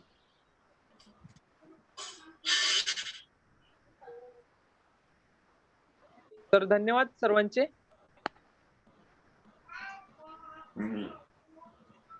जे आपलं सर्टिफिकेट आहे साधारणतः बुधवारी, मंगळवारी किंवा बुधवारी आपल्याला आपल्या व्हॉट्सअप ग्रुपवर किंवा पर्सनली तुम्हाला पाठवण्यात येईल. तर निश्चित करा, मला सर्वांचे तुमचे पुन्हा एकदा डॉक्युमेंट जे आहेत तुमचं नाव न चुकता तुमचं नाव इंग्लिश मध्ये टाईप करून मला पाठवा, कारण की बरेचशा जणांचे नावामध्ये आता प्रॉब्लेम येत आहेत. आता दीपक सरांचं जे नाव आहे, दीपक साळवी सरांचं, तुमच्या नावात फॉल्ट आहे सर, तर एकदा मला तुमचं पूर्ण नाव टाईप करून पाठवा. जी सर्वांचे धन्यवाद.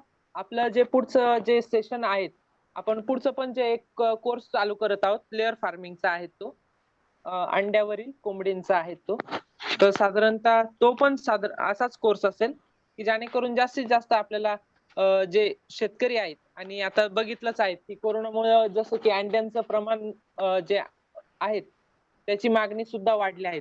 तर त्यासाठी आपल्याला हा एक नवीन चान्स भेटू शकतो की आपल्याला या व्यवसायात ग्रोथ करता येऊ शकते.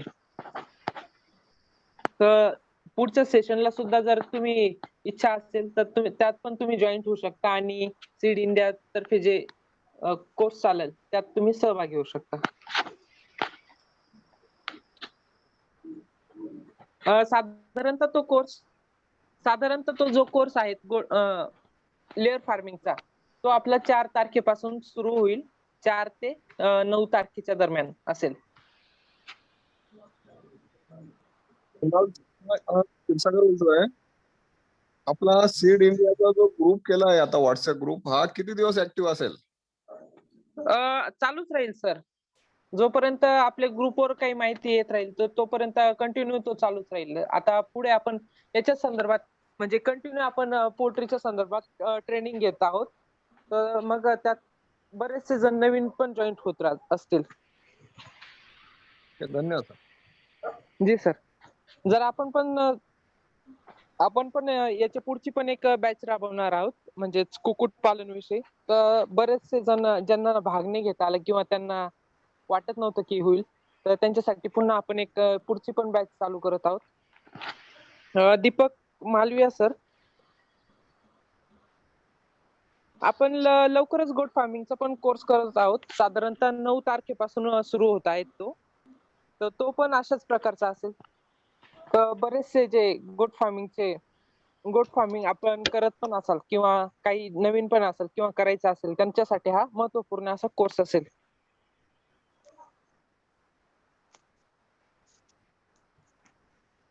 जी धन्यवाद सर सर्वांचे. आणि आजचं सेशन आपण इथंच थांबवत आहोत. साधारणतः उद्या रेकॉर्डिंग तुम्हाला 12 वाजेपर्यंत आपल्या ग्रुपवर 2 दिवसाची रेकॉर्डिंग पाठवली जाईल. सर्वांचे धन्यवाद सर.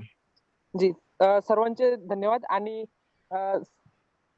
MG निकम सरांचं खास करून धन्यवाद की सरांनी त्यांचं बिझी शेड्यूल मधून आपल्याला वेळ दिला आणि एवढं चांगलं मार्गदर्शन केलं की बरेचसं म्हणजे मार्गदर्शन हे फक्त थेरॉटिकल किंवा असं एकदम वर असतं, पण सरांनी जे सखोल त्याच्यातलं बारीक बारीक जे असतात पडदावे ते पण आपल्या समोर सांगितले आणि कशा प्रकारे आपण चांगल्या प्रकारे जे पोल्ट्री फार्मचे आहेत ते करू शकतो ते त्यांनी सांगितलं.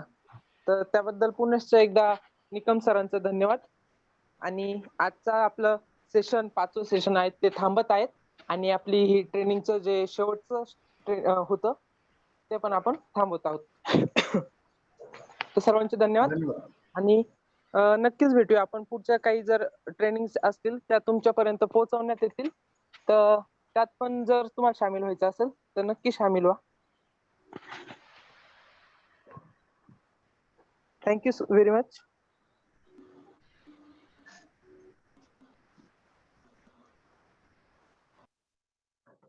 जी निकम सर आपण थांबूया मग इथे.